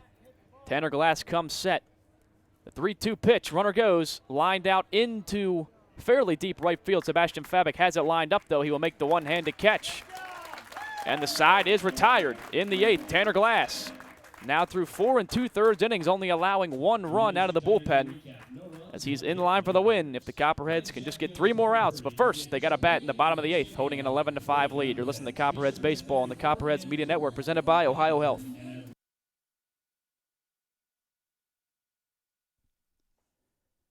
Rocky Brand is so much more than you think. Rocky Brand is a global leader in the footwear and apparel market with over 1,500 distributors of Rocky, Georgia Boot, and Durango brands nationwide. Rocky Brand designs, develops, and markets hard-working boots, outdoor footwear, and apparel designed for every pursuit and fashionable women, footwear that invites you to live a little on the edge. And they do it all right here in Southeast Ohio. To see the whole Rocky Brand story, go to rockybrands.com. State Farm and Agent Shauna Stump are proud supporters of Copperhead Baseball. Visit our West Union Street office or call 593-6882 today to discuss all your insurance and financial services needs. She's celebrating 14 years of service in the Athens community. Like a good neighbor, State Farm is there. Snyder, Fuller & Stroh is one of the premier financial and insurance firms in the region. If you have questions regarding your financial, insurance, or employee benefit package, please call Mark Snyder, Jim Fuller, or Dan Stroh at 740-594-8385 or visit them online at www.snyderfullerstroh.com. That is SNIDERFULLERSTROH.com. The Cat's Eye Saloon at 12 North Court Street features a great selection of craft beers on tap and in the bottle 365 days a year. The Cat's Eye Saloon is a proud supporter of the Southern Ohio Copperheads and all Ohio University athletics. The Cat's Eye Saloon, your home away from home, open 7 days a week. The Copperheads would like to thank Wendy's for their support of the team and players. If you're hungry, stop into Wendy's located off Richland Avenue and East State Street. Check the back of your ticket stub for a free small Frosty with... This is Austin Dunphy, the manager with the Southern Ohio Copperheads, and you're listening to the Copperheads Media Network.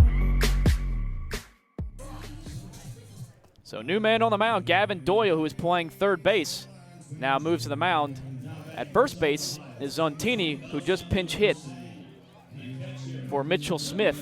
Moving into left field is Charlie Bourbon, and now at third base is Peter On. So some changes for the Monarchs in the bottom of the eighth. As Doyle now steps on the mound. This is his second appearance on the mound. Only pitched an inning so far this season. His first pitch into Chris Gambert rides high for a ball, 1-0. The new pitcher for the Monarchs from Western Michigan University. But as I mentioned, pitched one inning, one strikeout, one walk, no hits given up. As it was back on June 8th, the last time he pitched in a 10-5 win against the St. Clair Green Giants, as his second pitch also misses inside for a ball, 2-0.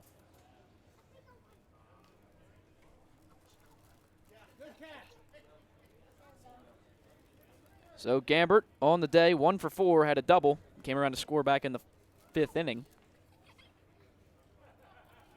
As 2-0 pitch into him is swung on and fouled, well out of play down the right field line, 2-1. Copperheads now just 3 outs away from a season-long win streak of 4 consecutive victories, looking to get back to 500 at 8-8. 2-1 pitch, Gambert chases it, low and inside for a strike. On the breaking ball, evens up the count at 2.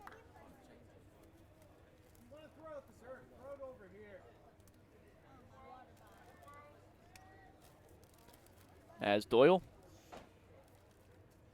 kicks and deals a 2-2 pitch into Gambert. Gambert will hit that one a long way foul down the right field line and see another 2-2 pitch.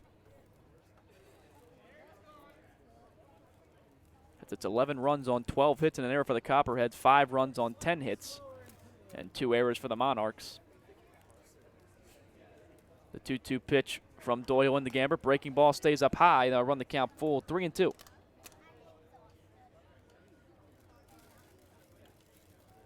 As if the score stays the same, in line for the loss is Easton Zerkowski, who started the game for the Monarchs. 3-2 pitch line right off the foot of Doyle, and it will get into right field.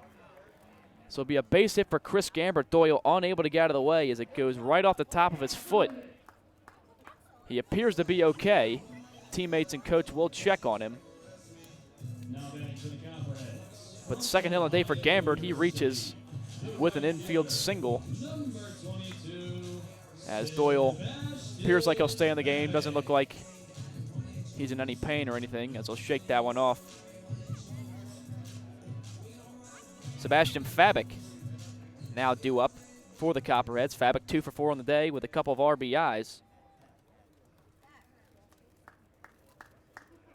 3 RBIs actually, as he has a single and a double. He's also lined out to center field twice. He's hitting the ball hard. In this ball game, it's Fabic. First pitch into him, misses low and away, gets away from the catcher. Rolls all the way to dugout, moving out on the wild pitch is Chris Gambert in the scoring position with nobody out. It's a lot of wild pitches have come from the Monarchs in this ball game. Chasing catcher Will Bastion all over the place. As Fabic up in the count now 1-0. As he swings and fouls the 1-0 pitch a long way down towards the visitors' bullpen. The count will be even at 1. As Fabic came into the night's ball game 4th in the GLSCL in batting average and might jump up a couple rankings as the average has gone up today. Going 2 for 4. So here comes a 1-1 pitch from Doyle. And that one will run in and hit Fabic on the back. It was a breaking ball that did not bend enough inside. Fabic wears it. Will trot on down to first. And the first 2 runners reach base safely for the Copperheads in the bottom of the 8th. Looking to add on to their 11-5 lead. As Zion Avery now digs in. Avery so far on the day 2 for 3. Has a single, a double. He's also walked and struck out in 4 plate appearances. As first pitch into him is a called strike on the inside corner, 0-1. The Copperheads in their last 4 ball games, of course this game not over yet, but have scored 41 runs. A real impressive outburst from the offense as this pitch now gets away from the catcher Bastion. This one will probably be a pass ball as he had his glove on it. Both runners move up. And now Avery a chance with a base hit to pick up a couple of RBIs, which is pretty much the only thing he hasn't done today, pick up an RBI.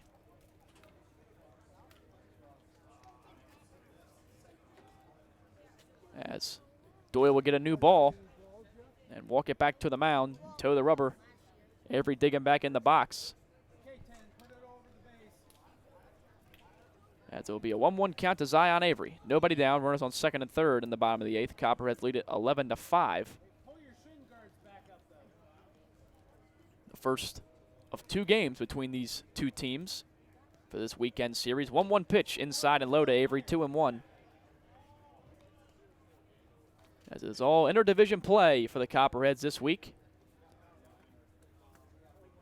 And have so far found success against the North Division, have won every game, and en route to winning another one. 2-1 pitch to Avery, takes a big swing at it, fouls it back into the first base foul line stands. And Avery will have a 2-2 count into him. Well, it won't be until July until the Copperheads get back into division play in the South. We got the Xenia Scouts on a long road trip. The 2-2 pitch into Zion Avery. Breaking ball rides high.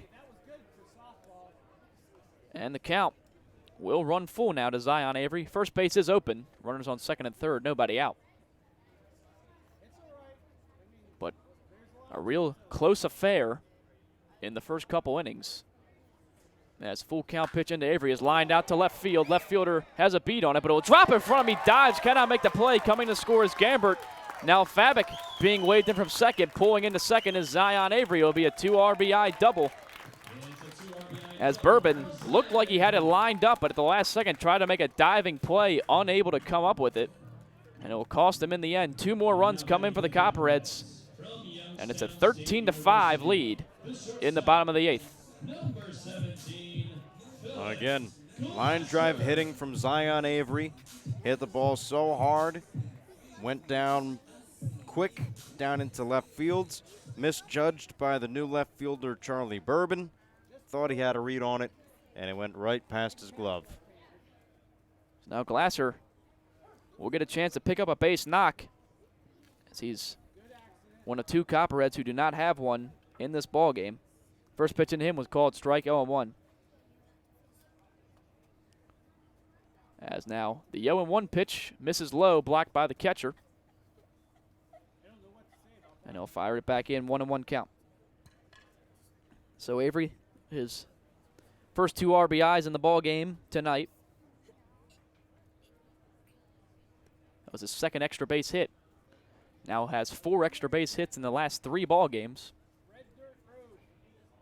As a 1-1 pitch into Phil Glasser will be fouled back into the screen. He'll be down in the count now, 1-2.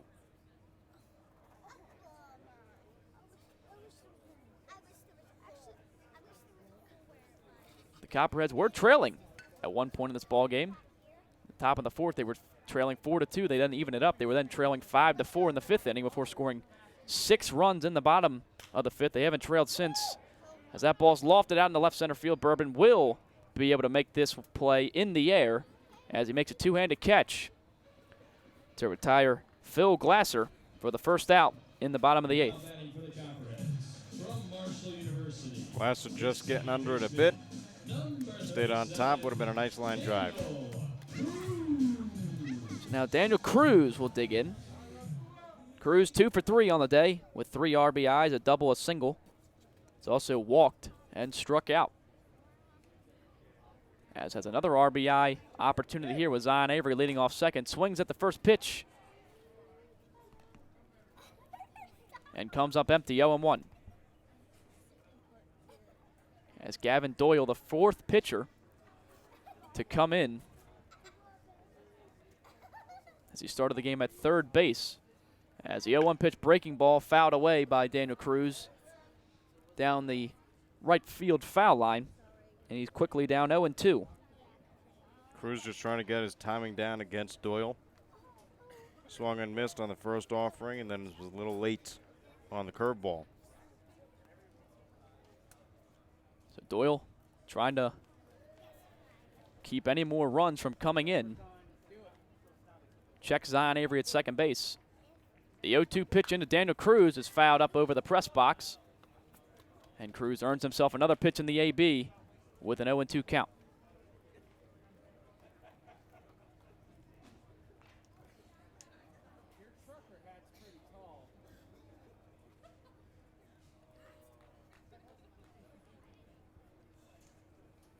So the ball's back in play on the mound as Doyle comes set. Still way ahead in the count, 0-2. Pitching to Daniel Cruz, breaking ball. As Cruz fouls another one off towards Coach Dunphy at third. He backs up to avoid getting hit. And the count will remain 0-2.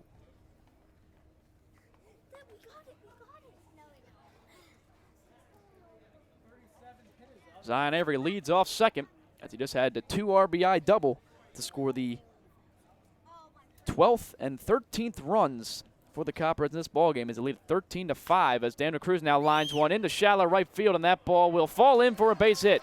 Being sent to score, actually held up, is Zion Avery. So it won't be another RBI for Daniel Cruz, but it'll be his 3rd hit in the ballgame. And now runners at the corners with 1 away as the hits just keep coming for the Copperheads. Yeah, Cruz just keeps on hitting and hitting and hitting. Just does not stop. Now I think this is easily the favorite walk-up song for the Copperheads fans, as always clapping along when Ty Krinberger comes up to bat.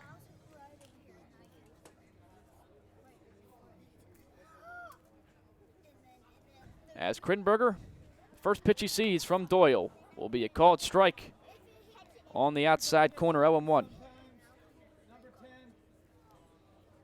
As Krinberger is 1 for 4 in the ballgame, had an RBI double back in the 5th as the 0-1 into him misses outside for a ball, 1-1.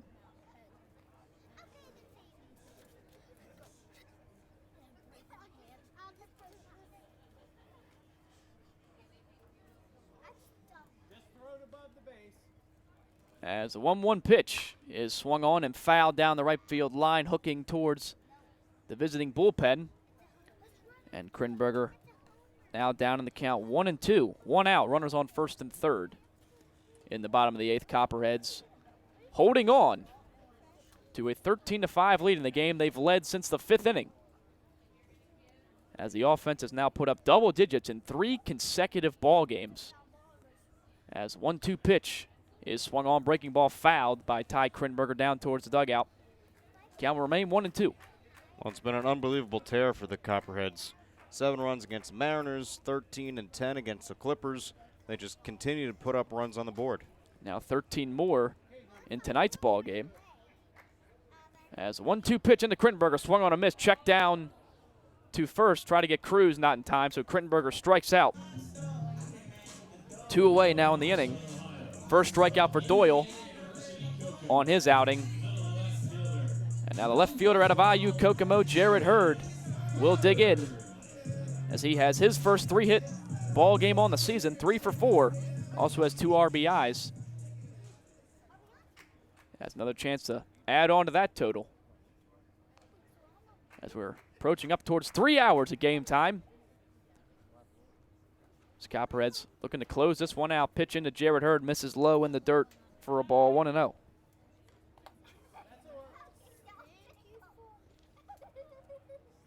Right now, Tanner Glass in line for the victory for the Copperheads.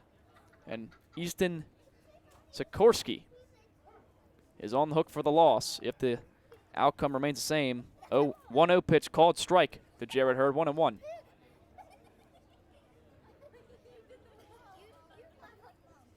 As the 1-1 pitch into Jared Hurd, fouls it off his foot in the batter's box. And he'll be down in the count now, 1-2.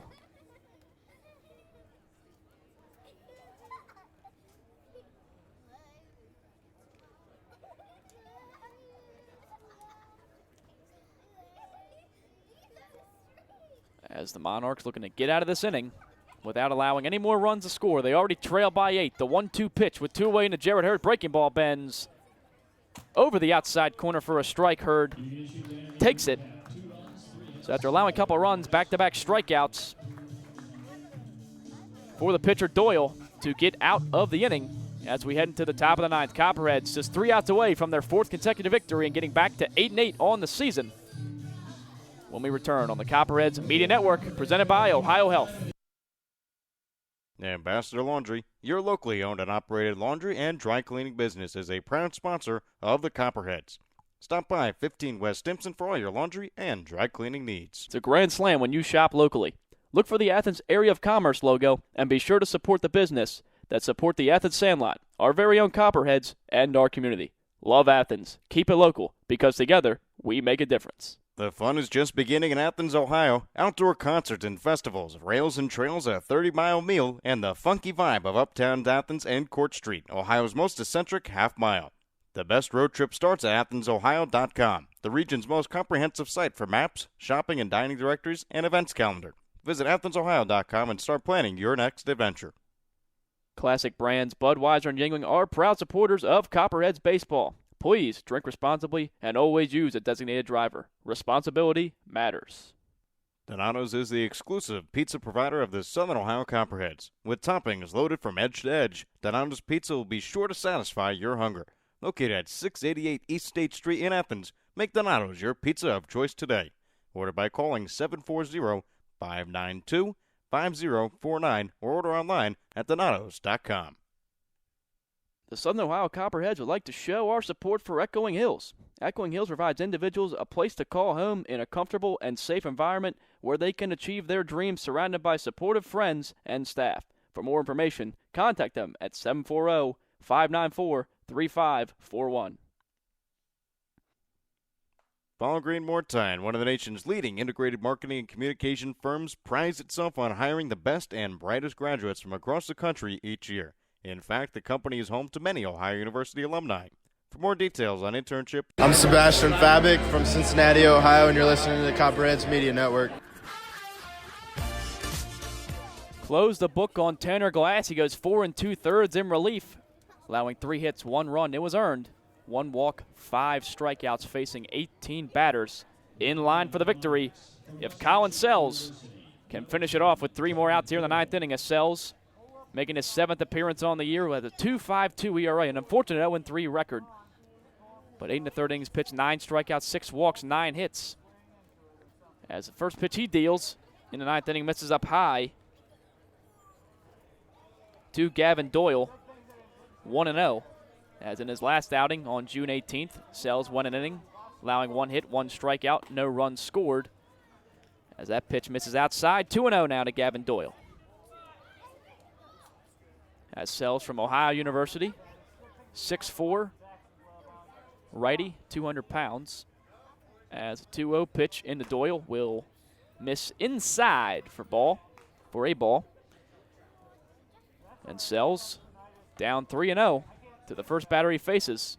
As Copperheads lead at 13-5 in the top of the 9th inning, as they've racked up 15 hits in this ball game. As a 3-0 pitch catches the outside corner for a strike. And it's a 3-1 pitch that Gavin Doyle will see next. As Sells winds up the 3-1, this one will miss outside. It's a leadoff walk for Colin Sells. And now a leadoff walk in back-to-back innings surrendered by the Copperheads. And Will Bastian will dig in with a runner on first, nobody down. Well, that leadoff walk didn't come around to hurt Tanner Glass in the inning. So Colin Sells will look to try to do the same thing.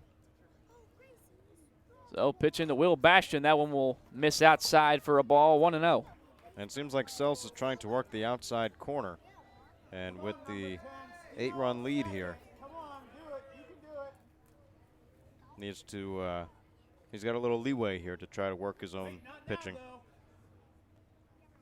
As the 1-0 pitch, Sells trying to find the zone. He will find it. It is fouled away by Will Bastian, even up the count at 1. Bastian is 1 for 4 in the ball game, as he doubled in the second inning, but has not had a hit since then. As Sells is looking to throw some strikes, get 3 outs, and earn the Copperheads their 4th straight victory. 1-1 pitch comes at the knees to the catcher Bastian. He'll be down in the count now, 1-2. As the fans who have stuck it out here at Bob Wren Stadium anticipating a victory for the Copperheads. As Colin Sells comes set. Now a step off.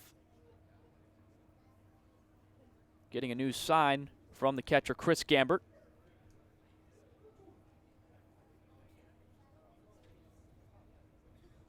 And now Sells is ready. Gets a sign he wants. 1-2 pitch. Breaking ball. Misses inside.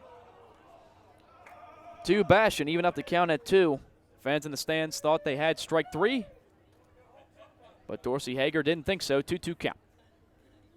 Hey, number 10, you're too far from first.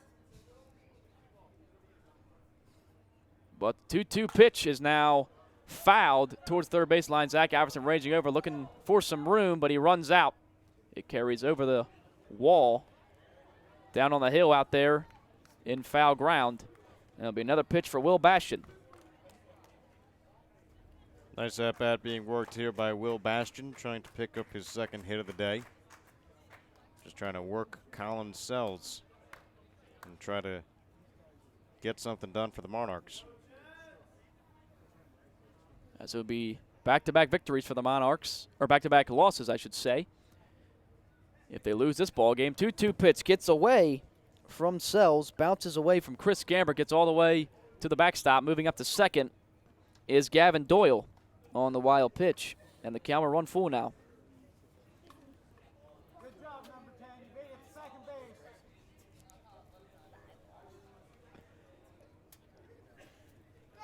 base. Sells will look to regroup and fire a strike here to Will Bastian. That's now a full count. Leading off second is Gavin Doyle. Here comes a payoff pitch, and it will miss low for a ball. So back-to-back walks from Colin Sells out of the pen will earn him a visit from Chris Gambert. He'll try to settle his pitcher down as he's working with an 8-run lead in the 9th inning. So just looking to throw strikes and get outs and come home with the victory. Yeah, all you got to do is just pound the zone and try to get something done. Pitch around and just get 1 strike and keep on building off of that. So now Kyle Burnett will come in to hit. Burnett launched a homer back in the 5th inning. It was the last run that the Monarchs have scored. As Sells misses outside on the first pitch to him, 1-0. You know, Sells obviously wants to be careful pitching to Burnett since he did hit that home run, but still, got to come in here, got to throw strikes, let your defense work behind you. It was the first home run on the season for Kyle Burnett. As a swing and a miss on a ball inside and low. Good spot there from Colin Sells, 1-1.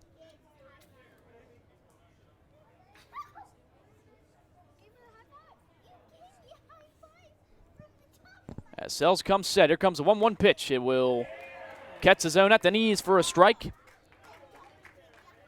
And Sells now up in the count 1-2 as two runners lead off first and second. Nobody down in the top of the ninth. Copperheads holding on to a 13-5 lead. As Sells kicks and deals a 1-2 pitch. It will miss outside for a ball and run the count even at 2.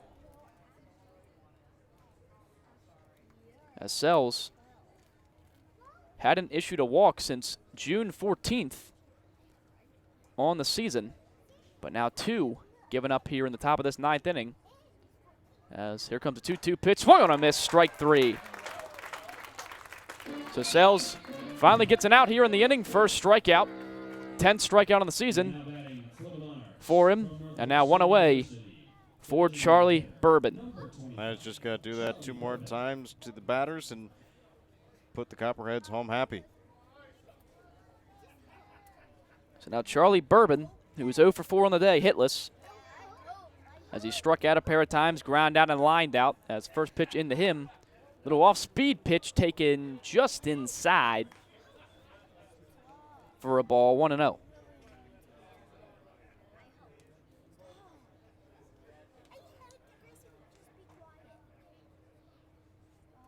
As he takes a quick look at the run to second, no one holding him on. 1-0 pitch misses outside for a ball, 2-0.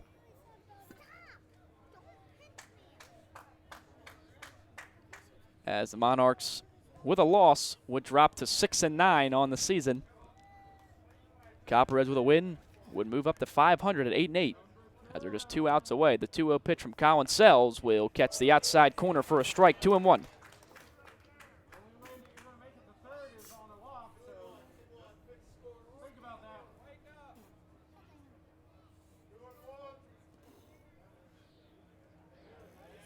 That's 2-1 count. Sells kicks and fires, 2-1. Swung on a miss, strike 2. After falling behind 2-0, back-to-back strikes from Sells. And he's trying to retire Bourbon for the second out here in this ninth inning.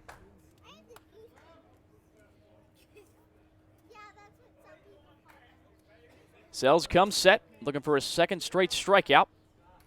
Here comes a 2-2 pitch into Bourbon. Swung on a miss, strike 3. So after back-to-back walks, back-to-back strikeouts from Colin Sells, and now just 1 out away from the victory are the Copperheads. Again, pitching into the zone, just pounding the zone with strikes. That's all he's got to do.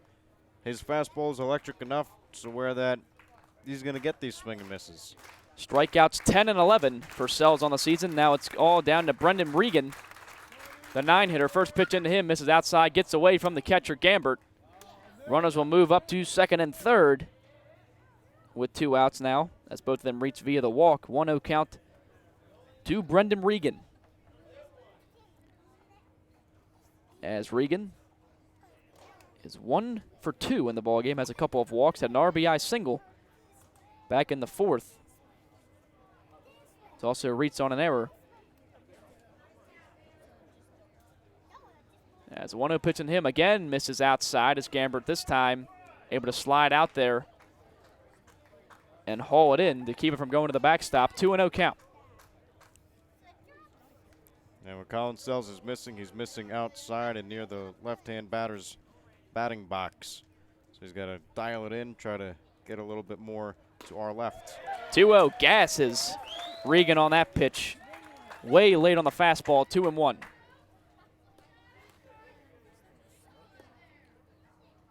As infield playing at normal depth. There comes a 2-1 pitch from Colin Sells. It's a pop-up into shallow right field. Stepping in is Sebastian Fabic. He will make the catch, and the Copperheads pull off their 4th consecutive victory. They are now 8-8 on the season as they defeat the Monarchs in Game 1 of this 2-game series, 13-5 on the back of 15 hits.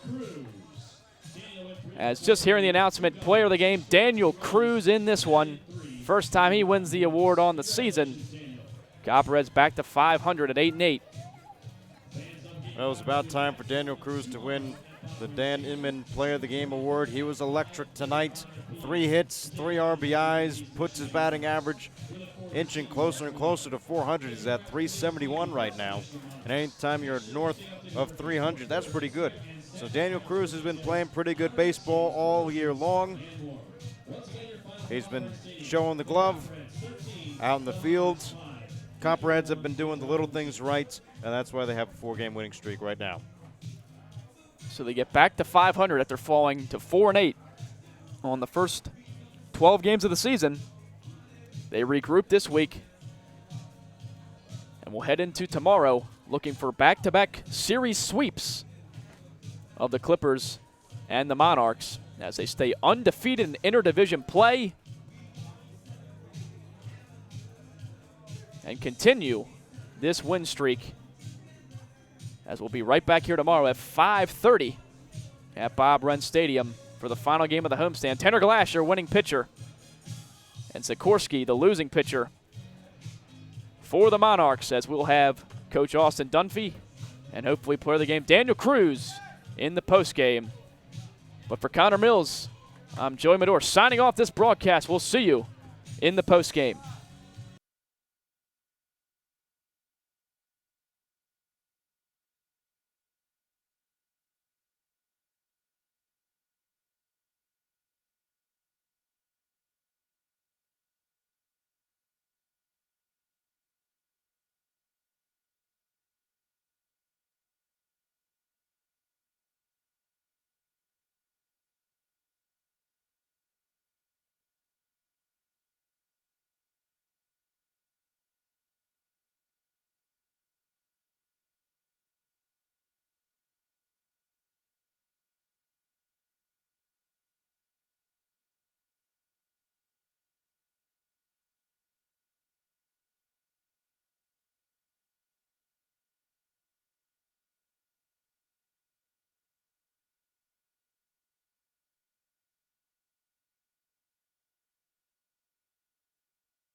Welcome into the Southern Ohio Copperheads postgame show. As always, the manager, Austin Dunphy.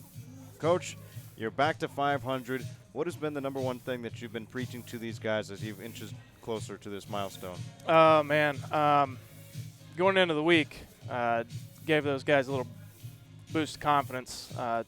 Told them right off the bat that this is our week. We had to clean up some things at the plate. We were striking out a little bit too much. They've done a better job of hitting better pitches, working to get better counts, getting themselves into a spot where they can hit pitches and hit them hard, drive in runs. That's been a bigger thing for us this week. We're approaching that with a little bit better mindset, getting guys on, and then once we're in scoring position, we gotta get them in. Before we were leaving too many guys out there, and now we're finding our stride and hitting good pitches in good counts with runners in scoring position. So that's been the biggest key to these last few games, I think. Daniel Cruz, the Dan Inman Electric Player of the Game. He went 3 for 4 today, picked up 3 RBIs. How big has he been in this lineup? Oh man, he's a spark plug. That kid plays hard all the time. Sometimes I think he's about to run through a wall, literally and figuratively. Man, he's all over the place. He brings a different style to the ball club. Being from Miami, Florida, Cuban kid, little bit different style baseball, and it kind of spreads throughout the dugout a little bit. Those guys get a little bit fired up when he's around. He likes to have a good time, which loosens up the guys some too. And that's crucial to playing baseball, especially 6 days a week. You got to find a way to stay loose, and that kid does a tremendous job of that. He was a late ad for us, so man, I'm glad we got him. Yeah, late ad, and well, it's been Cruz, it's been Avery, it's been Iverson, it's been really whoever you throw out in the starting lineup in the game. You know, these bats have come alive, over 40 runs scored in these past couple games during this 4-game winning streak. What has Michael Blatchford been telling these guys? How has he been helping them to find their groove and find their swing? Man, he's been working really close with Zion Avery here lately. I think he tweaked a little bit with Zion's swing. Zion had a little bit too much movement in his rock. He's rocking back away from the pitcher when he's getting loaded. He was doing a little bit too much of that, so his eye level was changing, so it was harder for him to pick up the baseball as it's coming in, because now he's got to get his head level and see the baseball. Man, his hands are fast enough. He's got the power. He just wasn't seeing the baseball. It was as simple as that. So they shortened that thing down a little bit, and he just needed some confidence. Same throughout our lineup. The tools are there. The guys are playing well. There's nothing wrong with what they're doing. They just need to get out of their own way sometimes, and that's been what Coach Blatchford's been doing with those guys, like giving them advice. Hey, I see this. We need to fix this part of your swing or whatever, but also relax and play baseball. That's what we need to do throughout the dugout going forward. We just need to play. Yep, pieces are there. Coach, you're back to 500, 8-8 on the season. Yes, Picking sir. up your 4th straight win. Congratulations. Thank you. See you up here tomorrow. Absolutely. 5:30. We'll be right back in the Southern Ohio Copperheads postgame show. Joe Medora with Daniel Cruz. We'll be right back.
So I'm here with Dan Inman, player of the game, Daniel Cruz, his first time winning the award this season. Daniel, when we watch you play, it looks like you have a lot of fun out there. Talk about where your passion comes for the game of baseball. It comes from, just being born with that, growing up in Cuba, having nothing, just going out there playing every day, using that as motivation to keep going forward every day.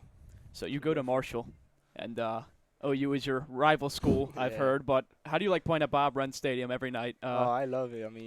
The fans here are amazing, for a summer game, we get a pretty good crowd. The fans are into the game, and it's a good environment, man. I like it here. How cool does it feel to sign balls for kids after games and stuff? It's like you're a local celebrity around here. That's the best feeling, yeah, man. It's the best feeling, like hearing the fans cheer your name when you go up to hit. That's the best feeling for me. So you've been on fire ever since you came here, hitting up above 370s. Talk about what you're seeing from the pitchers right now in this league that led you to be so successful so far. Well, right now I'm seeing the ball well, obviously, but there's some times that, like my second at bat when I hit the double on the curveball, I knew he was going to throw curveball. He was tipping off his pitches, so I always try to keep, be on top of that, try to see if he's giving off away anything, if it's, the teammates, if the infield moves, the outfield does anything, to give anything off. But other than that, just going up there, see ball, hit ball, just doing my job. So when it comes to defense, we've seen you play all over the infield. Talk about your versatility as a defender. I take pride in my defense. I believe that defense wins ball games. So every time that I get out to a field, you know, I try to get my work in before games, and then doing game, just defense. You know, I gotta make every play. That's my mindset. So you guys are now 8-8, 4 straight wins. Talk about kind of the energy in the clubhouse right now. You guys are playing good, feeling good. So. Oh, it's amazing, man. You know, like we know we're gonna beat every team that comes here, or wherever we go, we're gonna beat any team, and it feels good going on to tomorrow. You know, go over the 500 mark for the year, and it feels good, man. You know, just running from here on out. All right, Daniel, appreciate you joining us. Thank you. We'll be right back here at 5:30 tomorrow for Game 2 between the Copperheads and the Monarchs. We'll see you tomorrow on the broadcast.